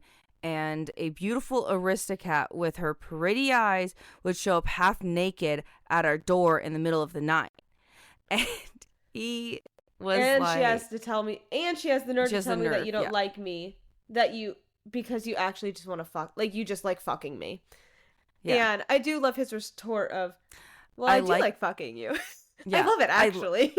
I love that when he was like, but I do like fucking you. I love it, actually. And I love her. The way don't side with her. That's so rude. How dare you side with her? Okay, we're talking about my fucking feelings, and you're over here being like, yeah, I like to do that. Like, shut the fuck up right now. Yeah, okay, I kind of understand her side, though. I would also be like, shut up. Let me continue first. I love that because here's the thing is, like, I immediately would have I would exactly say what Zayden said. If my partner that I like said that to me, that somebody said that they were like, yeah, like you just like to fuck me, I would openly be like, yeah, I really fucking do. I really like it. And they are not wrong about that fact. I really, really, really like it. And I'm sure that they would have the same reaction as Violet. Like, we're trying to have a serious conversation for a second. Shut up, don't side with her. Because again, emotions are so high, and it's but I know we've said it, the narrator with that one specific line, but I do like to fuck you. Like she says it in such like you can tell. I actually Zayden has Zayden has the biggest, dumbest smile on his face when he says it. Oh yeah. Like you can just tell. And I think she did a great, I do like to fuck you. I love it, actually. Yeah, I love it, actually. It's crazy. Like, she says it in such crazy like thing that he is so giddy really about it. It's so funny. And I love like Violet immediate like reaction. It's like, don't side with her. Like that's fucking rude. Don't side with her. Like, yeah. But he also was very confused about what do you mean she came to our door half naked? Like he didn't know. She didn't tell him. Well, yeah, because technically he was away, so how would he know if she didn't tell him? Mm-hmm. You know? And that was like definitely her choice of not telling him. But he kind of like laughs as like she's like, don't side with him, and laughs and like says, hey, I don't want to have to discuss this again, but I will. You're about to get some hard truths because I guess I wasn't clear enough. Oh, I didn't finish it. Yes, I know. I guess it wasn't like clear enough. Ashley's gonna find a quote real quick. I've got it. Yep, you ready? Fantastic. Let's go. It was really long, so I didn't want to write it down. Yep, I agree. Okay. Here it is. Oh God, it scrolled. Here we go. Okay. I don't have the discussion again, but I will. You're about to get some hard truths because I wasn't clear enough in Corden. You raged today because you're angry. You got jealous because you were jealous. You grappled with inferiority because for some reason I can't understand you feel inferior. And you lashed out with insecurity because I think both of us are just figuring this out as we go. Own your feelings like you did last year and be honest with me. Cat can't plant emotions, warp them, or even sway them unless you already headed that way. Cat can only amplify what you are already feeling. And he's like, yeah, it's a shitty realization. I've been there. It's one of those things where it's like first of all, how that's so sweet he said that. It is, and I do absolutely love and they're how so sweet, and I want to go, so and sweet. I do love how he was like, I don't want to it. have the discussion again, but I do love you. Like, you could tell he's just like, but I will. Like, I will have this discussion over and over. Like, you could just tell by the way he says it. And I think like that's one of the parts where you're like, oh, wow. Like, he's really starting to realize that this lack of communication isn't going to work for her. And if he wants her, he needs to communicate better. Yeah, he needs to do this to keep her. And the fact that he's willing to do that, and, you know, not only like, you know, quote unquote, do it for her, but work on himself so that he can evolve into like a better person, not only for her, but for himself. Yeah. So that he can, you know, think more clearly, be on the same page, and not have so much anxiety around their relationship or where they're at or anything like that. And just like evolving himself as a person to do that. Because here's the thing is, people don't change unless they want to. So it's very clear that he wants to, which is why it's actually happening, which I think is like one of, it's so beautiful and it's so beautiful. And it's also and even the difference between him but I hate in the it. beginning of the, I know you do. Even him in the beginning of this book versus now, we've really seen I'm so excited to see where he ends up by the end of the series. I'm really curious to see like his character arc. And if you've read the book, you know what I'm saying. But I'm really curious to see like where he's going to end up in like his character arc, because he's doing so good. And it's like, obviously he isn't doing 100% because no one is 100%. No, never. You're going to have faults. You're always going to have faults. But you could tell he's really working, because, you know, in the beginning of this book, it would have been like, I don't want to discuss this again. And he'd like walk away. But now it's, but I will. I will talk about it again and again and again, because I want you to know I'm here for you. I am helping you right now because you were so upset. And I don't want you to be upset, and let me explain what's happening. Yeah, but not only that is he's like, it hurts him to see her that upset. That's like that's like another layer. It's like not the, oh, I don't want to see you upset, so I'm going to sit here and I'm going to do that with you. He's like, I don't want to see you upset because it hurts me. Like, you should never feel that way because of me. And whatever like other people say about our relationship, it's not true, because I've never said that, and you need to like listen to me and feel like we have a good enough foundation to build off of, you know? Yeah. And I do love how he kind of continues explaining how Kat's signet works.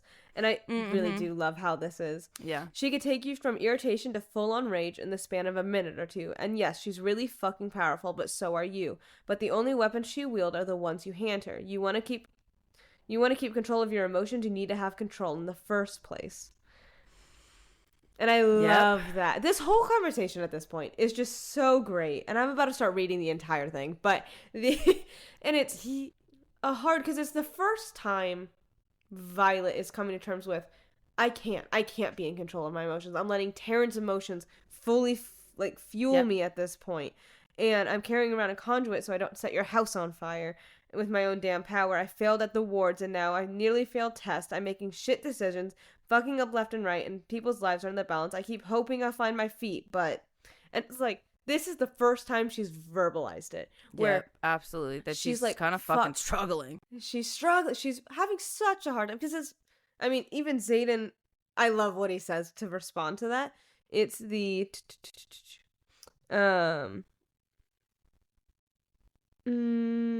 got it. So, first of all, the daggers he gave her had the ruins. And he was like, the reason she really got in your head is because you didn't have your daggers on you. Those had like a protecting thing against her. Yeah. Signet. Because he was like, yeah, I knew she was going to be a problem for me at some point, because I broke off this marriage. And so I wanted to be safe, which I think is really funny. Yeah. The fact that he already knew what was going to happen. And like, he was like, we should like preemptively do this.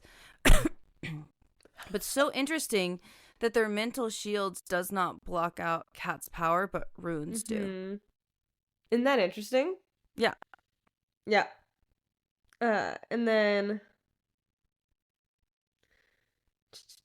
So then he does say, after he's like, I can't find my feet, he says, you have to find your center again. I can't do it for you. You are a creature of logic and facts, and everything you know got turned upside down and shaken. You'll never know how truly sorry I am for that. But you can't just sit there and hope. You wanted to change, then you have to figure it out. Just like Gauntlet, you're the only one who can. Mm-hmm. I love that. I do love how he was like, because like obviously I know he's happy that she's there and like doing all these things, but you feel I'm the reason you're so shaken. Like, I am sorry for that. Like, it's not obviously all on him, but at the same time, like, definitely he's the one that kind of in like the in quotes, like, he's the one that brought her into it, and so he's like, you could tell he's so sorry about it because he did turn her world upside down and literally just like shook it like a puzzle, like like he just really was like, oh, everything that you know it's actually wrong, and it's all propaganda. You consumed so much propaganda growing up, and you are so like programmed into the cult. I don't know how else to say that. Yeah, but, and it's we're so happy she's out of the cult. We're very proud of her, but it's now she has so much to learn and unlearn, and that's so hard. And she is. I like that he like reassures her and like openly says like, I love you, and she'll never sit in this seat. She's never she'll never wear a Tirish crown. She's never had me on my knees before, and I've never fucked her with my tongue. And it's one of those things where it's like the first part is for me what really does it. Absolutely. Not the second part. The second part does something else to me, but that's okay. Somebody on their knees? Yeah, okay.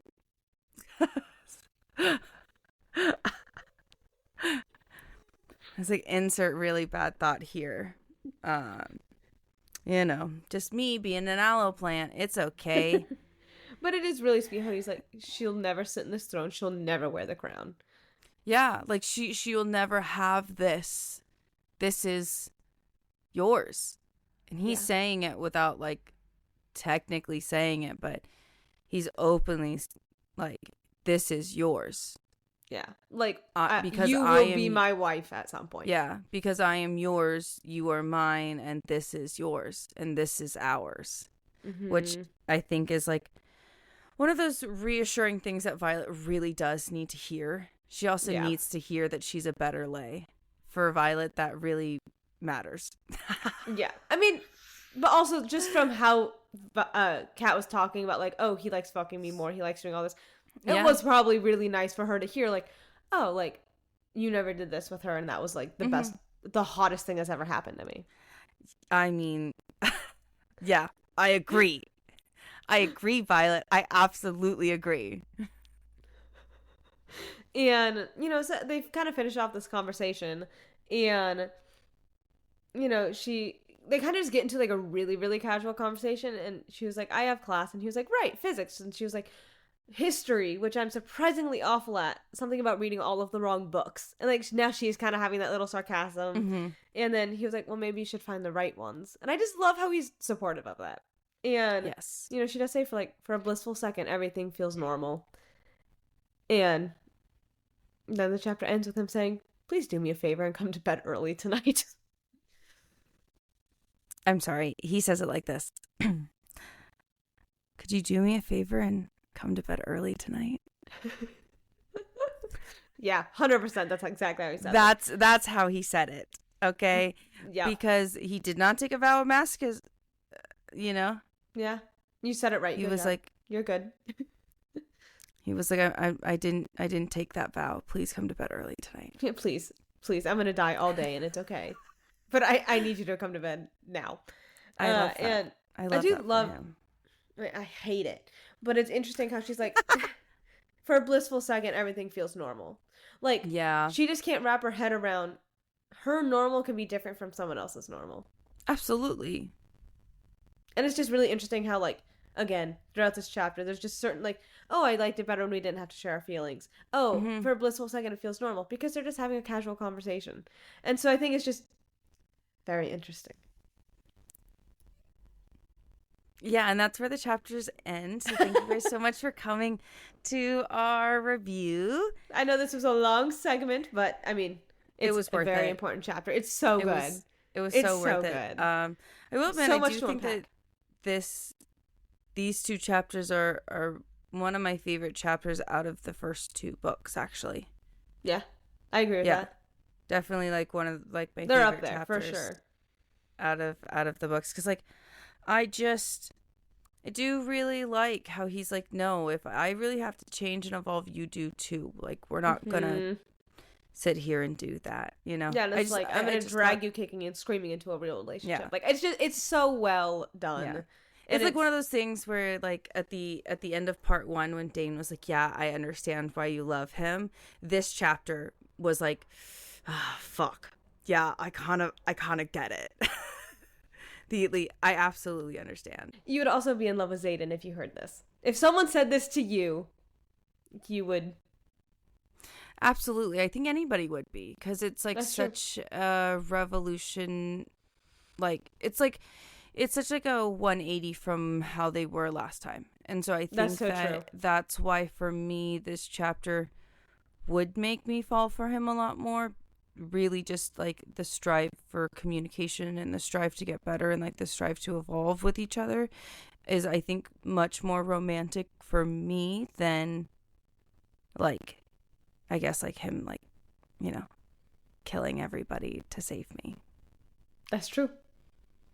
It's just the emotional level was very strong in this, and you could tell, like, we all know that Xaden would kill for Violet. We've seen it. He's done it. All of the things.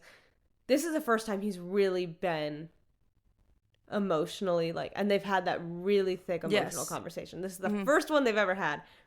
They've been together for a while. Yeah, and they both acknowledge that this is a hard fucking conversation, and I think that's what I like about it, is that it is such a hard conversation, which is why I love these 2 chapters. I would definitely say that these, you know, are, like, this set of chapters is definitely a top contender for me on, like, some of my favorite chapters out of both of the books so far. I agree. Yeah. So if you guys came just for the review, thank you guys so much for coming. We're going to hop into our spoiler section. If you guys are just... Go ahead. Yeah. I was like, make sure to like, follow, subscribe, download, hit all of the buttons, as well as we now have our email subscription list. So you can subscribe to our email as well and get some fun bloopers, behind the scenes. Q&As, all of the things. Yes, Q&As. And if you really... Go ahead. Doing some polls and things like that. Yeah, we'll have all the fun. Maybe help us choose some books we want to read and do all the fun things. And we also have a Buy Me a Coffee now. So if you really enjoy us, we'd also very much appreciate the support. Yes, we'd love it. Thank you guys so much. If you guys are here for the spoilers, welcome. We do appreciate you guys coming and just joining in for this little, like, scream yes, section. It's a very big set of chapters. It is a very big set of chapters, and of course, as always, we're gonna hop in with our beginning excerpts, which are actually really interesting. Me and Ashley did have a lot of things to say specifically about the beginning excerpts so far. We do. Such interest. Ashley does make a good point that it's very interesting that they put it in here, and we're gonna read it, so we'll see. Yes, I agree. And just like process something. Anyway, sorry. Yeah. Are you okay? You good? Yeah, I'm good. I'll breathe now. I processed something and I will scream about it. Yes, Kaylee and I both almost called each other after we finished listening to these chapters, and we said, no, we'll talk about it on the podcast. It's fine. Yes. And so, the beginning excerpt for chapter 47 is, defeating a Dark Wielder begins with knowing where they rank in age and experience. Initiates have reddish rings to their eyes that come out... Goodness gracious. That come and go depending on how often they drain. Asim's eyes fluctuate in degrees of red, and their veins descend when riled. Sages, those responsible for initiates' eyes, are permanently red, veins perpetually descending towards their temples and expanding with age. Mavens, their generals, have never been captured. Venin, a comminum by Captain Drake Corella, the Nightwing Drift. I think that's really interesting that they very interesting go into the ranking of Venin already and who like they're gonna see. So I mean, as you can tell, like the person that, you know, we saw in Corden that like jumped out of the box would be a fill in blank. Ashley, you just read it. Which one? Well, Asim? I think so. Because he had red eyes. Yes, he had red eyes, but his veins weren't so as descended, and the Asims, you know. Yeah. Go so I'd in say and Asim. out. So yeah, but it is really interesting that they put this here, and it's very, very subtle foreshadowing for Xaden. So subtle, but also it's like God. The idea of like to pay attention to everybody's eyes all the time. It's so hard sometimes. You're like, oh no, what do their eyes look like? Yeah, and it's like, I just remember Jack, what he pulled because his with eyes Violet fluctuate on the mat. Yep. But it is very hard to pay attention to like all the eyes. And it's so interesting that they put it in this chapter because they're fighting on the mat. Yep. Violet and Cat are fighting on the mat.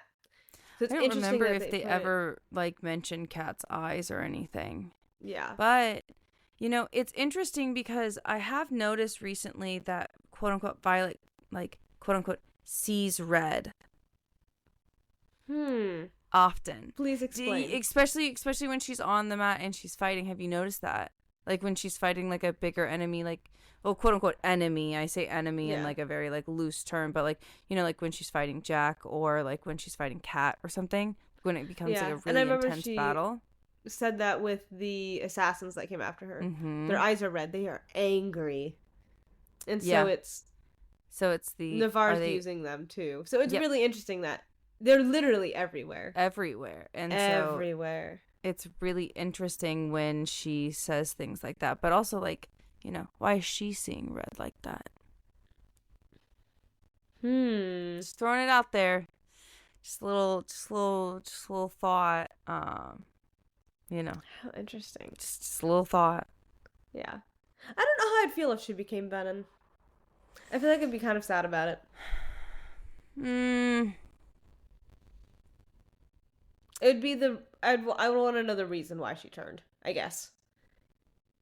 But we already had Xaden turn for Sigale, so I feel like if she turned for Terran. No, I think it would be for Indarna.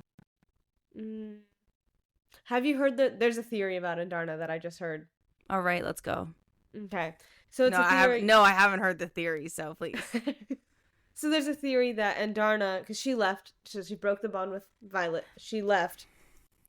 And quotes. I'm gonna put quotes. I mean, she did leave. Fucking shit. Yeah, she left and she shifted the bond, but I don't think that the bond is shattered. No, okay? I think it's just. That's why I put it in quotes. I think it's bent, and so like it's interesting. Yes, anyway, I think and like the door's shut because it's bent. Yeah. Yeah.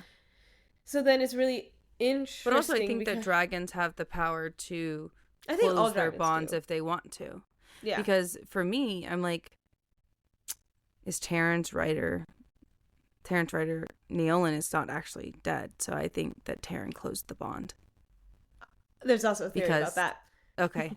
Fantastic. So I have two now. Anyway, back to Indarna's theory. Yes. Let's hear it. So there's a theory that she went and she like learned with the Irids and stuff about how, and she channeled from the ground because when she comes back to fight with Violet makes it clear and saying she's different. Her eyes are red. And she's just different. And I went, how interesting that you're noticing her eyes are red now. Can dragons change? I don't know. But I thought it was very interesting that someone said, did no one notice that Indarna's eyes are red now? And they made a point about it. I want to see the quote. I want to see the quote. God, I'm going to have to go hunting, man. I know, and it's gonna be an onyx, which is... It is an onyx. It's at the end of know. onyx. Yeah. I guess here's the thing is, like, I don't remember the quote well enough to say anything on it.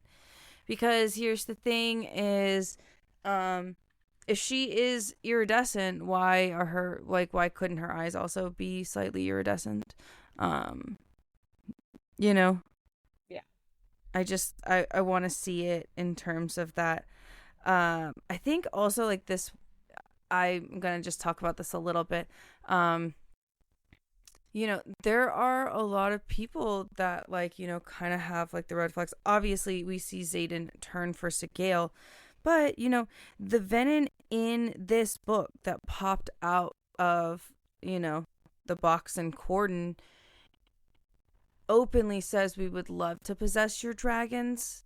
Yeah. And so maybe that's the thing. Maybe they can, but I just don't understand why they would, because when dragons hatch, they change the land. They physically change and shift the magic around them.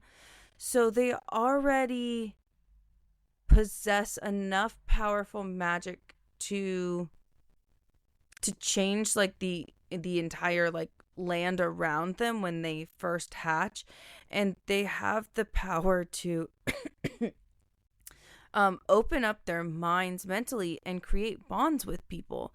So for me, I don't know if they would actually be able to turn, only because they possess so much magic, as well as they use their own dragon magic to kill venom.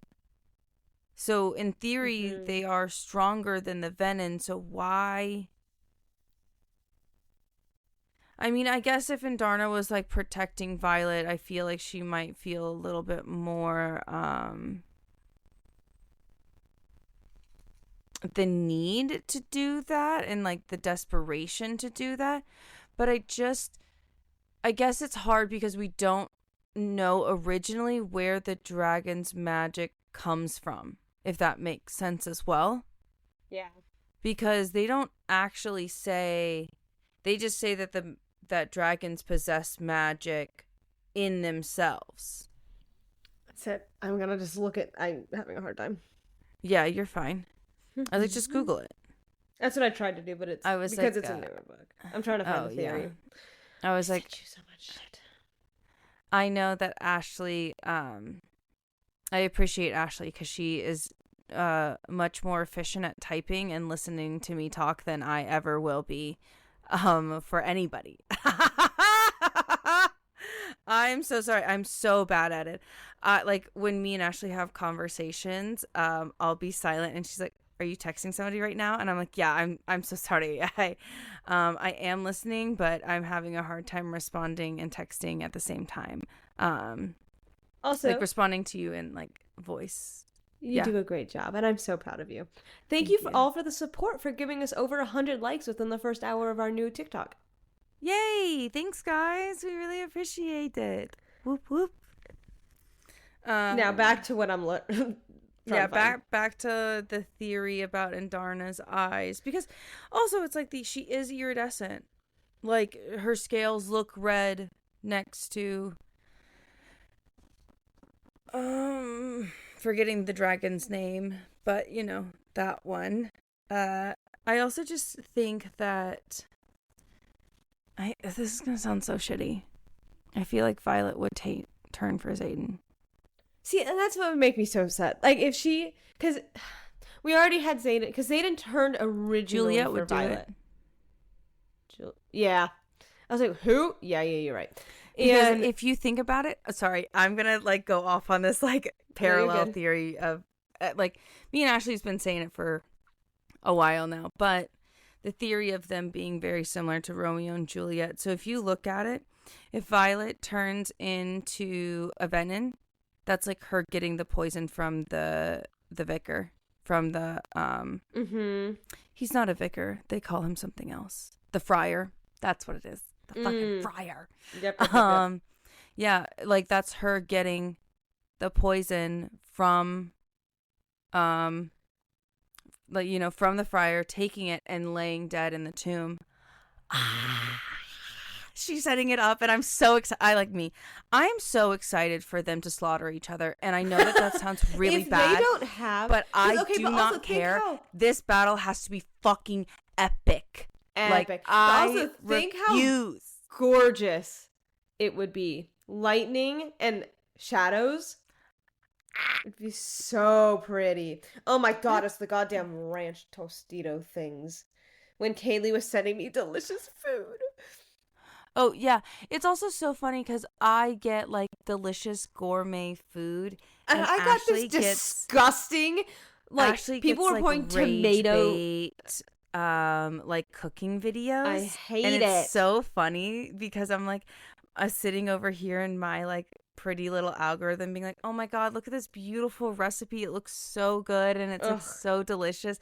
And all of hers are just, like, rage bait recipes. And I'm like, that's so funny. I think that's so funny. I really can't find this. This might have to be a next episode thing, and I have to hunt. Okay, that's fine. So to be continued for next episode. But do you have that fan theory about Taryn? What was the original thing you said? Let me think. I remember. Okay, fantastic. So there's a theory that the reason that Taryn is so tired at the end of Onyx Storm is because Naolan isn't dead, and he's still channeling from Taryn. So now Taryn has two people channeling from him, and especially during the big fight, now he's really, really, really tired. I thought it was very interesting. Valid. Because, like I said, I don't think... First of all, I think he's going to die at some point in the... Oh, I agree with that. Oh, we never saw a body. I think Taryn's going to die at some point during the series. I don't think he's dead right now. Thank you. That's all I have to say. He is not dead right now.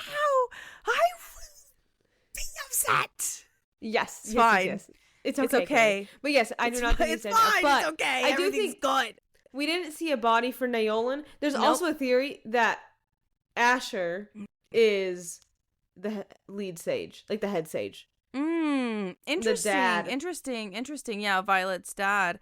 That's very, very interesting. I don't know about that because I think we saw the body. That's what I thought. Like they burned the body and the stuff. Yeah, I was like, I think that they burned everything, even the body. So we gotta like go back and double check with that one. Because I remember that was something Violet said when she was angry at Brennan. You weren't there when Dad's heart gave out. You weren't there when we had to burn him and his shit. Yeah, like, Mir does throw that at him. I thought it was Violet in the beginning. I think they both throw it at him. Yeah, I mean, valid. So valid. Valid. So fucking valid. So valid. So I think we saw the body for him. But it would be really interesting if Naolan is the... I think he has to be alive. Because why does Taryn not want to talk about him? I think it would be really interesting if Naolan was the head sage. Yeah. You know? Because here's the thing. Of course, that's why he wants Taryn. Mm-hmm. That's why they want Taryn so badly. Because originally... there was that. But here's the thing, is I do believe that the reason why I don't think that like Indarna's bond is gone, I think dragons, because they have the ability to create these bonds with this people, why would they not have the ability to close a door? Mm-hmm. Very similar to how Violet blocks out people in her like little like library. Yeah. But on a stronger like level, in terms of like quote unquote cutting people off. But you know, that's one of those things where it's like I kind of like that theory. I like the theory really that Naolan is also channeling from Taryn, because they do have a bond. I do believe that Naolan is alive, and I feel like 100%. Me and you have both like talked about that. We do think that because of the way that Brennan is. Because Brennan is only alive because of the ruin on his hand. Yep. Or whatever. I want to know what happened in that day. Because Kaori also knows. Yeah. Kaori was there. And so what happened? Ugh, I want to know. I really wouldn't be shocked if Brennan is the brother. Mm-hmm. Or a venom. I mean, technically, they really do. A lot of people think that it's Bodhi. right? It's either 'cause Bodhi she said or to Garrick. pay attention where everybody is at the end of the book. Because she does say that like Bodhi is further away, not with the battle, and like Brennan is there obviously, because when Mira gets her head literally just sliced off, well, not her head, she gets her neck sliced open. That was so wild, so good. It was so good. I literally gasped. I was like, "Oh my gosh!" Yeah, I wasn't expecting we'll still talk. We'll talk about it more in Onyx when it happens. Sorry, yeah, for sure. Yeah, when it happens, we won't get as getting back. I will say, I know that this. You and I both believe that Onyx was the never-ending camping trip. The final battle of Onyx was really good. Yeah, but like.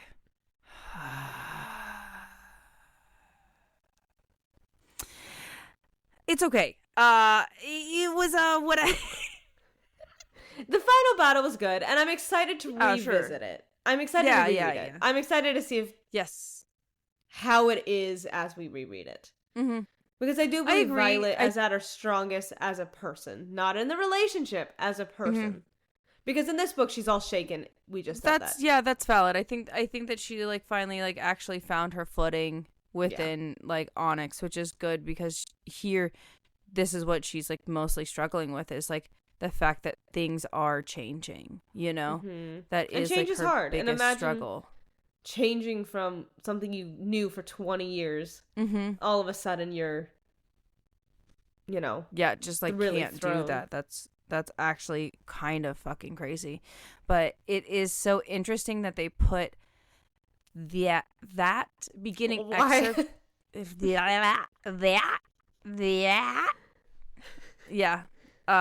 That beginning excerpt on chapter 47, right before Violet goes and does the mat with Kat. And now I'm like, did we miss something with their eyes? I don't think so, because I really think we would have noticed it. I think we would have been like, Kaylee, did you see the eyes? The eyes, did you pay attention to the eyes?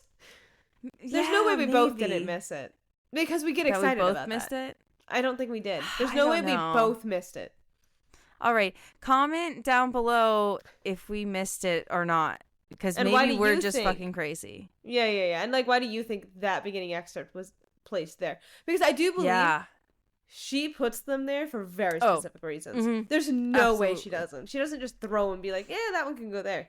Yeah. They're so specific. There have to be. I mean, and like you said, it could be foreshadowing into Onyx, but we'd love to hear your fan theories and like what you guys think really about it, because it is interesting that she puts it right here.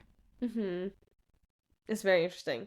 And then the second beginning excerpt is, as a result of the Treaty of Erasia, the power to represent the province of Tyrrendor in the King's Sacrum has been hereby transferred from the House of Ryerson to the House of Llewellyn. Public notice 2/28/86, transcribed by Cruella Nelwart, which we know is her mom. Is Yesenia's. Mm-hmm. Thank you. Yesenia's mom. I guess we've never like talked about whether or not Yesenia's mom is alive. Because I know also, that she's transcribed other things a couple times. Yeah. And we both went, wow. Yeah. I wonder, I'm horrible at like dates and remembering. Did that happen before the parents got killed? Like, did that happen like I am not sure. Right before the rebellion? Or was that Xaden that did that? I don't know. I feel like it's something his dad would have done. I do too. Like, his dad would have set up like that contingency plan kind of for it. Yeah. So I feel like that's something because like he knew that his son would like be too young to rule Erasia. He's 13 at that point. Like, yeah. There's no way he would have. Yeah, for sure. But it's just that one makes sense because they talk about it in this chapter. But again, the Venin one is very interesting to put there. Yeah, I also agree. The fact that like they put that there is very interesting. But then I also think that it could be like a lot more foreshadowing, that we're going to get a lot more Venom throughout like the books and things like that. So I agree. It's very interesting to think about.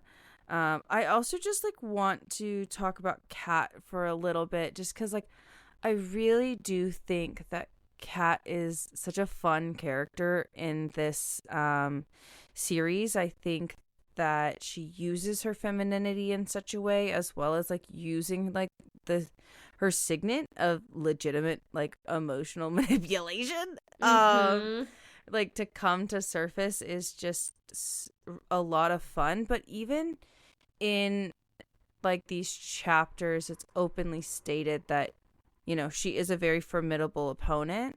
Yeah. But also the fact that Serena would be a horrible enemy to make. So I love that they also like think of them very similar to like, you know, Violet and Mira, about like, hey, they would be that'd be horrible enemies to make, you know. Yeah. So I think like same with like so Violet and Xaden. Yeah. Which, as we know now, they're on opposite sides, so it's going to be really interesting. It is. It's going to be really interesting. We know he's in his villain era, and I'm so here for it. I'm so excited. I also think that it's so fun to see the beginning of Violet's and Kat's relationship, because it is so disjointed and very much not what we expect at all, you know? Like, and I do love how they call each other out in the like, why are you fighting me over a man? This is ridiculous. Like, this is insane. Yeah. And she's like, I'm fighting over the crown, not the man. And so I'm not fighting over a man. That. I'm fighting for this fucking crown. I do. Like, I love it. And I do love how... Yeah, and I love how it's... Like, Violet acknowledges that she's pretty and everything, but it's... She's like, wow, like, you know, she's not fighting her for her prettiness, and she's not fighting her in that sense. She's literally just like, well, one, they're fighting on the mat because disputes and stuff, but like, Violet's just like, dude, why are we fighting? This doesn't make sense to me. Like, yes, you're pretty, yes, all this, but it's like, she's not using that against her. She's not using her smarts against her. It's just, she's getting angry because she's jealous because of what Kat's saying and stuff like that. And obviously, she was jealous already, but I do love how it's not I'm fighting you because I'm pretty. I'm fighting you because I want you to be pretty, and I want to be prettier than you. And yeah, it's like they're like rivalry. Thank you. That word is not out of, you know, necessarily like the, oh, I want Xaden. It's the, no, I like. It's also like kind of clicks in Violet's head at this point that like Kat is also royalty. She came from this, and you know, she is extremely powerful, very formidable, and you know, isn't here to play, which I think is like so fun to see, like where they started, the fact that they're fighting on the mat, the fact that they're like really going at it, and then, you know, to see like the shift like later on, like even in this book about them, you know, studying together a little bit more, them helping each other out, them coming to like a moderate agreement of we're not gonna kill each other yet. Yeah, you know, and it's like, you know, but in Onyx you could see them like actually kind of being friends. Acquaintances. And I love that, you know, they both have different, they both use their femininity in a very different way, which I think is fun to see. And I also think that it's fun to see how, when they are becoming closer, how they start to use and channel each other in different circumstances, because we kind of like see it, especially in excuse me, I'm gonna do like a little further spoiler in Onyx, which good things were in the spoiler thing. I really think that when they're on the island with Xaden's mom, like she's fully channeling Kat. I don't give a shit that you can't tell me that Kat did not have like some like imprinting effects on what happened and the way that she acted, especially within that environment. Like you mean like imprinted in the sense of like her personality, in a sense of like, like kind of, Well, like the manipulation of emotions without the signet. Yeah, like kind of recognizing I could use this. I've never thought to use this, but I've seen it done before, and now I can kind of mirror that type of behavior and action because that will help, like that helped her, so that could help me. And so like basically like learning each other and like harnessing like different parts of your femininity to, reach your goals. I think that's important, but you can't tell me that she wasn't like channeling her inner cat. Oh, for during sure. that time.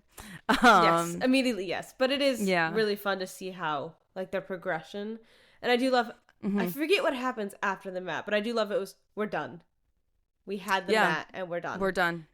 So I'm really curious to see their next interaction because I don't remember it. Well, yeah, because, like, they're ripped away. Like, Violet is literally dragged out of that room because she wants to kill her. And, even in, like, the chapter when she's, like, with Xaden, like, openly was like, I only said something because I knew that you would be bothered if you killed her. Mm-hmm. I don't care if you do that. But you can do that. I do think that it would be a little rough. Serena would take it really hard, and it would be really hard to have her as an enemy. But yeah, sure, like, I support you in whatever you want to do, but I know for a fact you would never want to kill her. And, it is one of those things where, like, Violet openly says, like, she was like, but I wanted to then.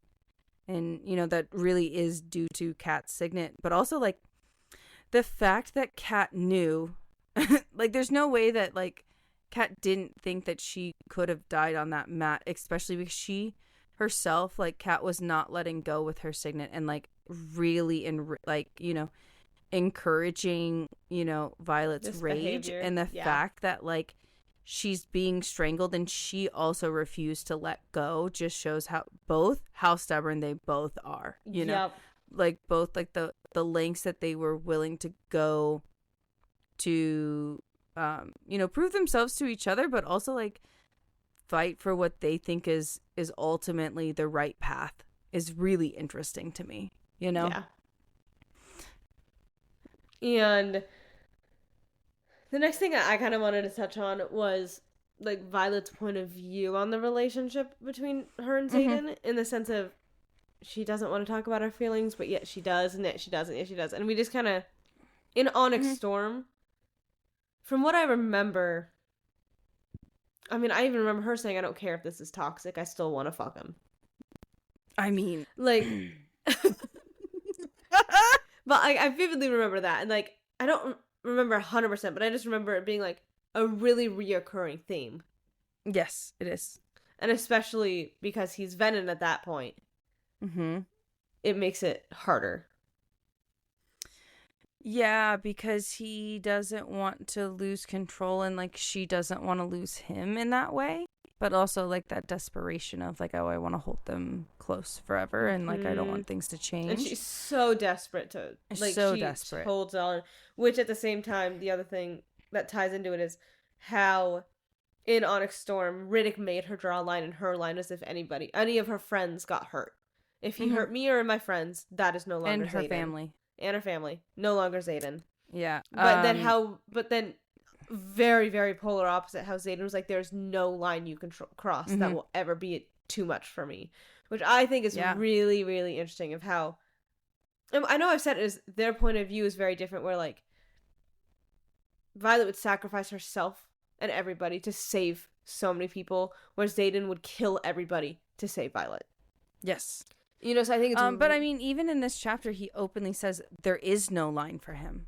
Which what I think is really interesting about how Violet has the line and Xaden doesn't. Yeah, I mean, I think... But here's the thing, is, like, Violet has always had a line. And we've seen that, especially in... even in here, like, or even, like, when she, like, found out that they, like, had the revolution, she was like, this is crazy that you hid this from me. And that's why they had, like, the rule about the you have to, answer questions for me, Yeah, and it was gotta do that. We need a break for a bit. Like, this was too much. So she has always had the line, which you need lines in a relationship. It can't be absolutely. a free for all. That's so unhealthy. Mm-hmm. Yes, I agree. And so, it's such an interesting thing to like think about, but also I think it does tie into I think it's a attachment horrible styles. thing. Yeah, I think it's a horrible thing to say, I don't want to do it. I don't want to talk about my feelings, and I'm going to bottle it up inside. Because, like, we openly see that, like, when Violet bottles things up, she gets anxious and she's stressed and she's unable to, like, function the way that she wants to. And then she gets easily upset and irritated because, obviously these things are bothering her. And it's like, it wouldn't bother you if you talked about it. You know that, right? Because trust me, it's a hard conversation. It's hard. But just getting it out of your system, really, hearing it out loud and having, like, even if you're just talking into the void and no one's there, you're still talking out loud. Talking with your best friend in the void about it. Mm-hmm. And having a soundboard, even if it's just them listening and not talking to you back, you're still talking about it. And then, but sometimes it is nice just like, hey, you feel better? Like, having that person afterward, hey, okay, so do you want to talk about it? Do you feel better? Like, and kind of the check-in after.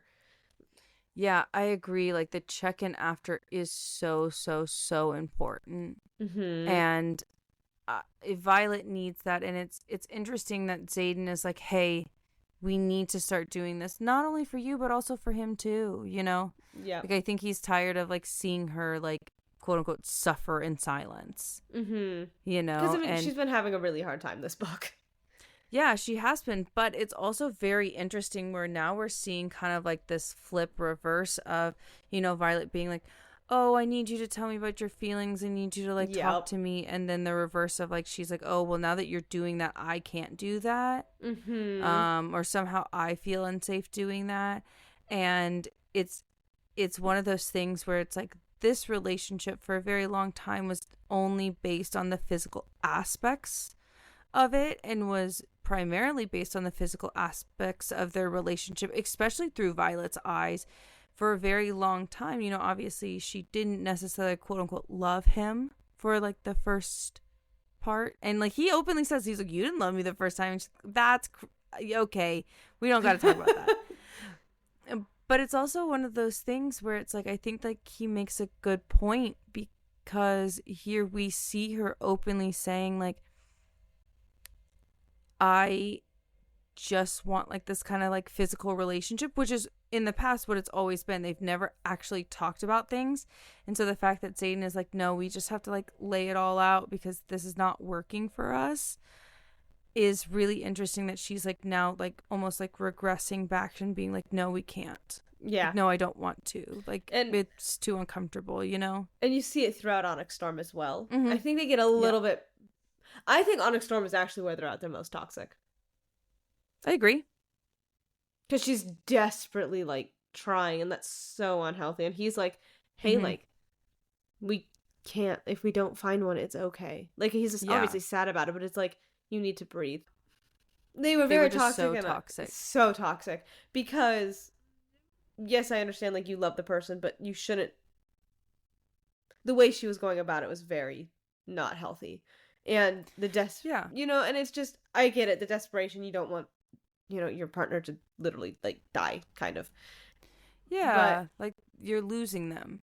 You're losing them, and it's a slow losing them, which is really sad. Like, it was a very slow, hey, like, this is inevitable. We know it's inevitable. It was a very, very, very slow, in quotes, death. You know? But it's also, like, the idea of, throughout this entire, like, this I think is like a really good setup for Onyx, actually. Like, this like type of thing of where he like wants to slow down and wants to talk and wants to essentially make their relationship like slightly less physical in some sense of the word, where in Onyx you can just like, Violet openly is like, I want you to lose control while you fuck me. Like, this is important to me, that I see you lose control. And he's like, I can't. Like, I will literally channel and kill you. I can't do that. I physically cannot lose control, and it can't feel like it used to feel because I don't have that in me anymore because things have changed. People have evolved. We're, different now. Like, physically, he is different. Yeah. And so it's really interesting, just to see them, to see Xaden really like try to change their relationship this early on before everything happens is really interesting. And the fact that Violet is struggling with it is hard. Struggling. She's, she's not thinking about it as mature as she thinks that she is, unfortunately. And, it's hard because every once in a while like that happens, Yeah. And it's really interesting. I know we talked about it in the non-spoilers, but how he says endgame. So now do you think, I know that you wanted to yell about it and now you're here. Do you think that line, I don't like any answer unless besides one where you and me are endgame. Do you think that's foreshadowing that they're going to be endgame? I mean, Romeo and Juliet were endgame. True. They were. And we do think they're going to die. Yeah, it's one of those things where it's like of course, I do think that they are going to be together, quote unquote, be together. Because I don't think Violet's going to break up with him. Mm-mm. And I don't think he's going to break up with her. And technically, they're fucking married now. Yeah. So it's one of those things where it's like no, it doesn't bother me. And we kind of knew that was the setup to this book, that they were going to, quote unquote, be together regardless of how toxic it was and regardless of how the relationship ends. Yeah. Because here's the thing is, like, even within death, did their relationship actually end? That's true. Because I don't think so. Everyone has heard us say it. We think that Violet is going to kill Xaden. Violet's absolutely. It just has to. It has to. And then they'll have their happily ever after in death. It'll be so great. Yeah. They'll still get the happy ever after. People will be very happy because they get their happily ever after. And Sawyer and Yesenia are reading this story to their children. Violet and Xaden. About Violet and Xaden. Because they named their kids after them. For sure. Obviously. And Riddick. Yeah. It's Riddick and Ree. They have like 10 kids.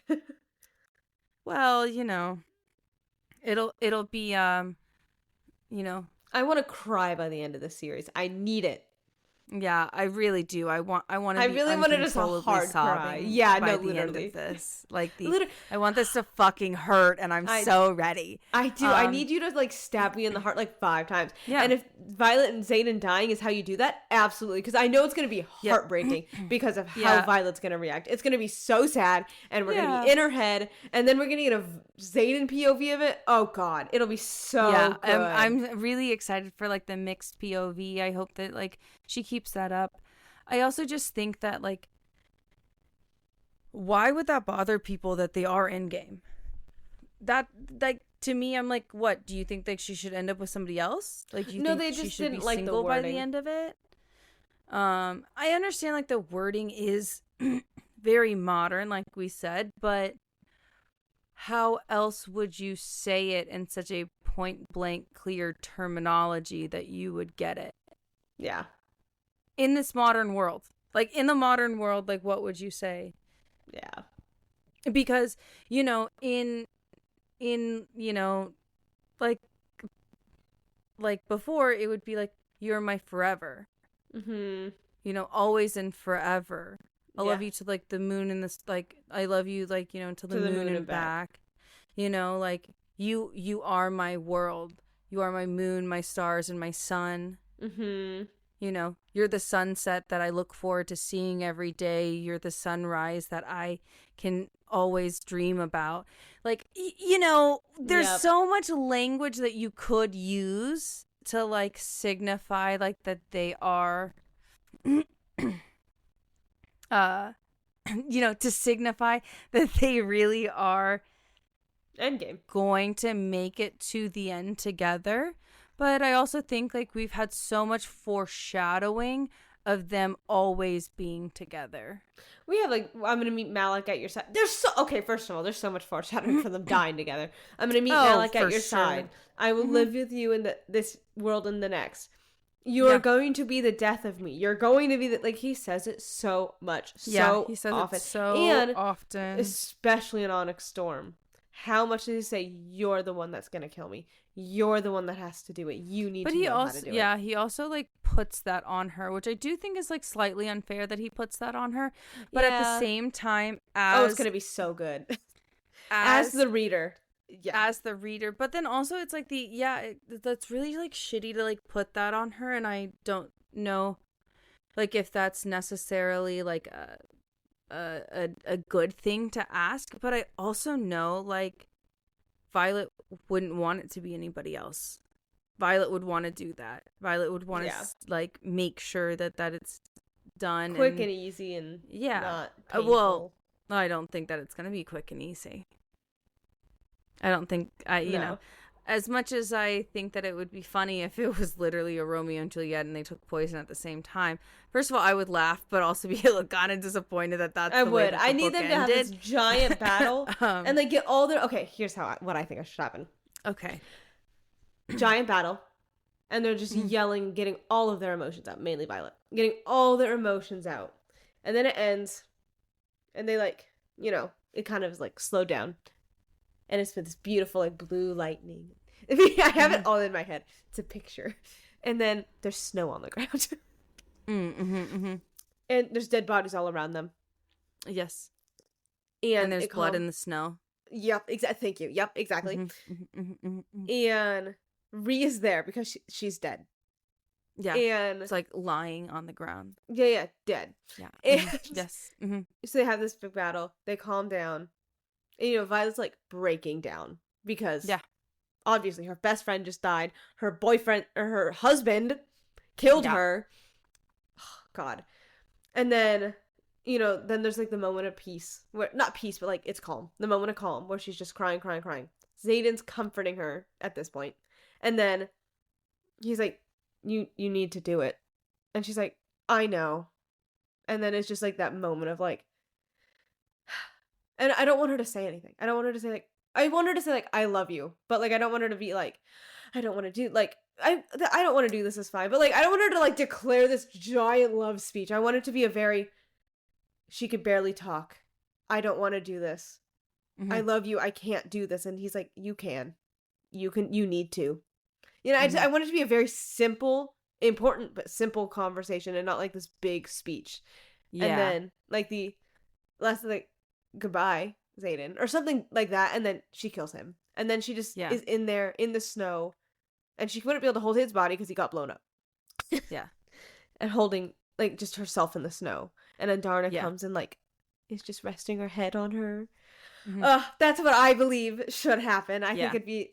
But also, mind you, Violet is fatally wounded and is slowly bleeding out. So she does die by the end of the scene after, like, and Darna, like, comforts her. Now, do you think there should be a couple scenes with her dealing with it? And dealing with the aftermath? No. And then she dies when Taryn dies at the end? No. Okay. I don't, because I really think that it would make it so much... I think it would make it like a really strong, powerful death if, yes, I love the picture you painted. Thank you. I'm going to change the picture slightly. I don't think that I hope that she doesn't say, I can't do it.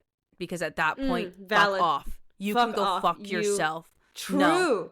True. Yeah, true. like absolutely I do love not. All I want her to say is, I know. And then as she's doing it, just be like, I'll love you forever. Period. That's what I mean. Like she a says simple two conversation. Things. She just says, I know. Can't have a, like, I'll love you forever. Dead. Done. Slaughtered. Dead. Breaking down in the storm. Mind you, she probably has multiple wounds everywhere. She's bleeding out, and she's also crying because she like knows that she's gonna like die. But then Andarna comes and they have like a little moment, and then Andarna at the very end, as like Violet dies, reaches up to the sky and screams and like lets out this big burst of fire at the very end. That's how I want it to end. That's how I want it to end. I fully thought you were like gonna look up and bite her head off. I'm like, okay, Kaylee. No. She like looks up and like lets out a bunch of fire because she's just so like upset. upset and torn, and I don't think that Indarna dies, but No, I do think she'll live. Meanwhile Taryn and Sigale probably died together. Somewhere, like they're curled up together, dead. And I think like it'd be really, really cool like, if there was together. on the ground, Violet and Xaden, but Taryn and Sigale are fighting above. Yeah. Mm-hmm. Oh my god. This is what we need. Everybody should agree. Yeah. I want everybody to die like a Shakespearean tragedy, okay? Is that so wrong of me? Obviously. Because it's either going to be, it'd be so good. It's either going to be Rhea or Riddick that is Tybalt. So we gotta, and like, I'm not gonna lie. I'm not gonna lie. Like, if we look at the parallels, I feel like I'm drawing pretty good ones. You are. You're doing great. And I know we've said it. I feel like you and I have very similar views on a happy ending. Yes. Wants and views of what we think a happy ending for this book would be. You know? The same as Rebecca Yarros. It'd be great. I hope so. I really hope so. Yeah. And the last thing that I did really, really quickly want to touch on, because this has been such a long episode and we really appreciate you guys being here for it. It's just so much to unpack. Thank you, guys. Do you think that in the sex scene, when he's, I know, quick shift, when he's like in her mind, do you think it's her dream walking into a daydream, or do you think it's his intrinsic power? Because I don't think he can put his intrinsic power in her. I think it's her daydreaming, daywalking. Possibly. It might be a mix of both. No, I don't think it's either. Interesting. I'm going to be honest. I don't think that it's either, because I think Xaden opened his bond fully. Got it. Okay. Because if you think about it, when she doesn't have Taryn blocked out, she feels everything that Taryn feels. She feels the intense need that Taryn needs for Sigale. She feels like everything. And he also can hear all of much. Yeah, and she can hear all of the thoughts and see the wants, see the needs. And so it's no, I don't think that it was either. I think he fully opened the door. Because and like finally fully let her in. Yeah. I think yes, absolutely. Because I think that's why I also think that this chapter was so pinnacle to their relationship, especially when looking at Xaden. This scene, yes, of course, was like, oh, he's like so reassuring. No, this was his declaration of declaration of, I'm going to have you. I'm going to want you forever. I'm fully letting you in. I'm surrendering to this quote unquote madness that you'd like to be in. Yeah. And I think like that's the thing, is like, I don't think that it was either. I think it was him fully opening the bond. And because we know that she hasn't had as much control since Rest, and I'm sure that her bonds were already slightly open and were pretty easy just to be like, hey, what's up? Push through the door, you know? Yep. Yeah, so it's I think he fully opened the bond. I love that. I think that's what happened. I love that. And I agree with that. And with that, because perfect place to end. Wow. That was great. Everyone give a round of applause to Kaylee. Yay. But thank you guys so much. Make sure to like, follow, subscribe, download. All of the buttons. All of the buttons. Don't forget to subscribe to our brand new email list. We will be reminding you guys. It'll be so much fun. You'll have access to Q&As, polls. You can give us book ideas. You can have access to our Discord channel and everything like that. And then we also have a Buy Me a Coffee if you guys want to support us in a little bit of a different way. We'd really appreciate it. No pressure, but it's there. Yes, thank you guys so much. And we loved the community that we have been building. And we just want to say thank you guys for all of the support. We really do appreciate you. And the last thing that we have to say to you is, what did the void say to you?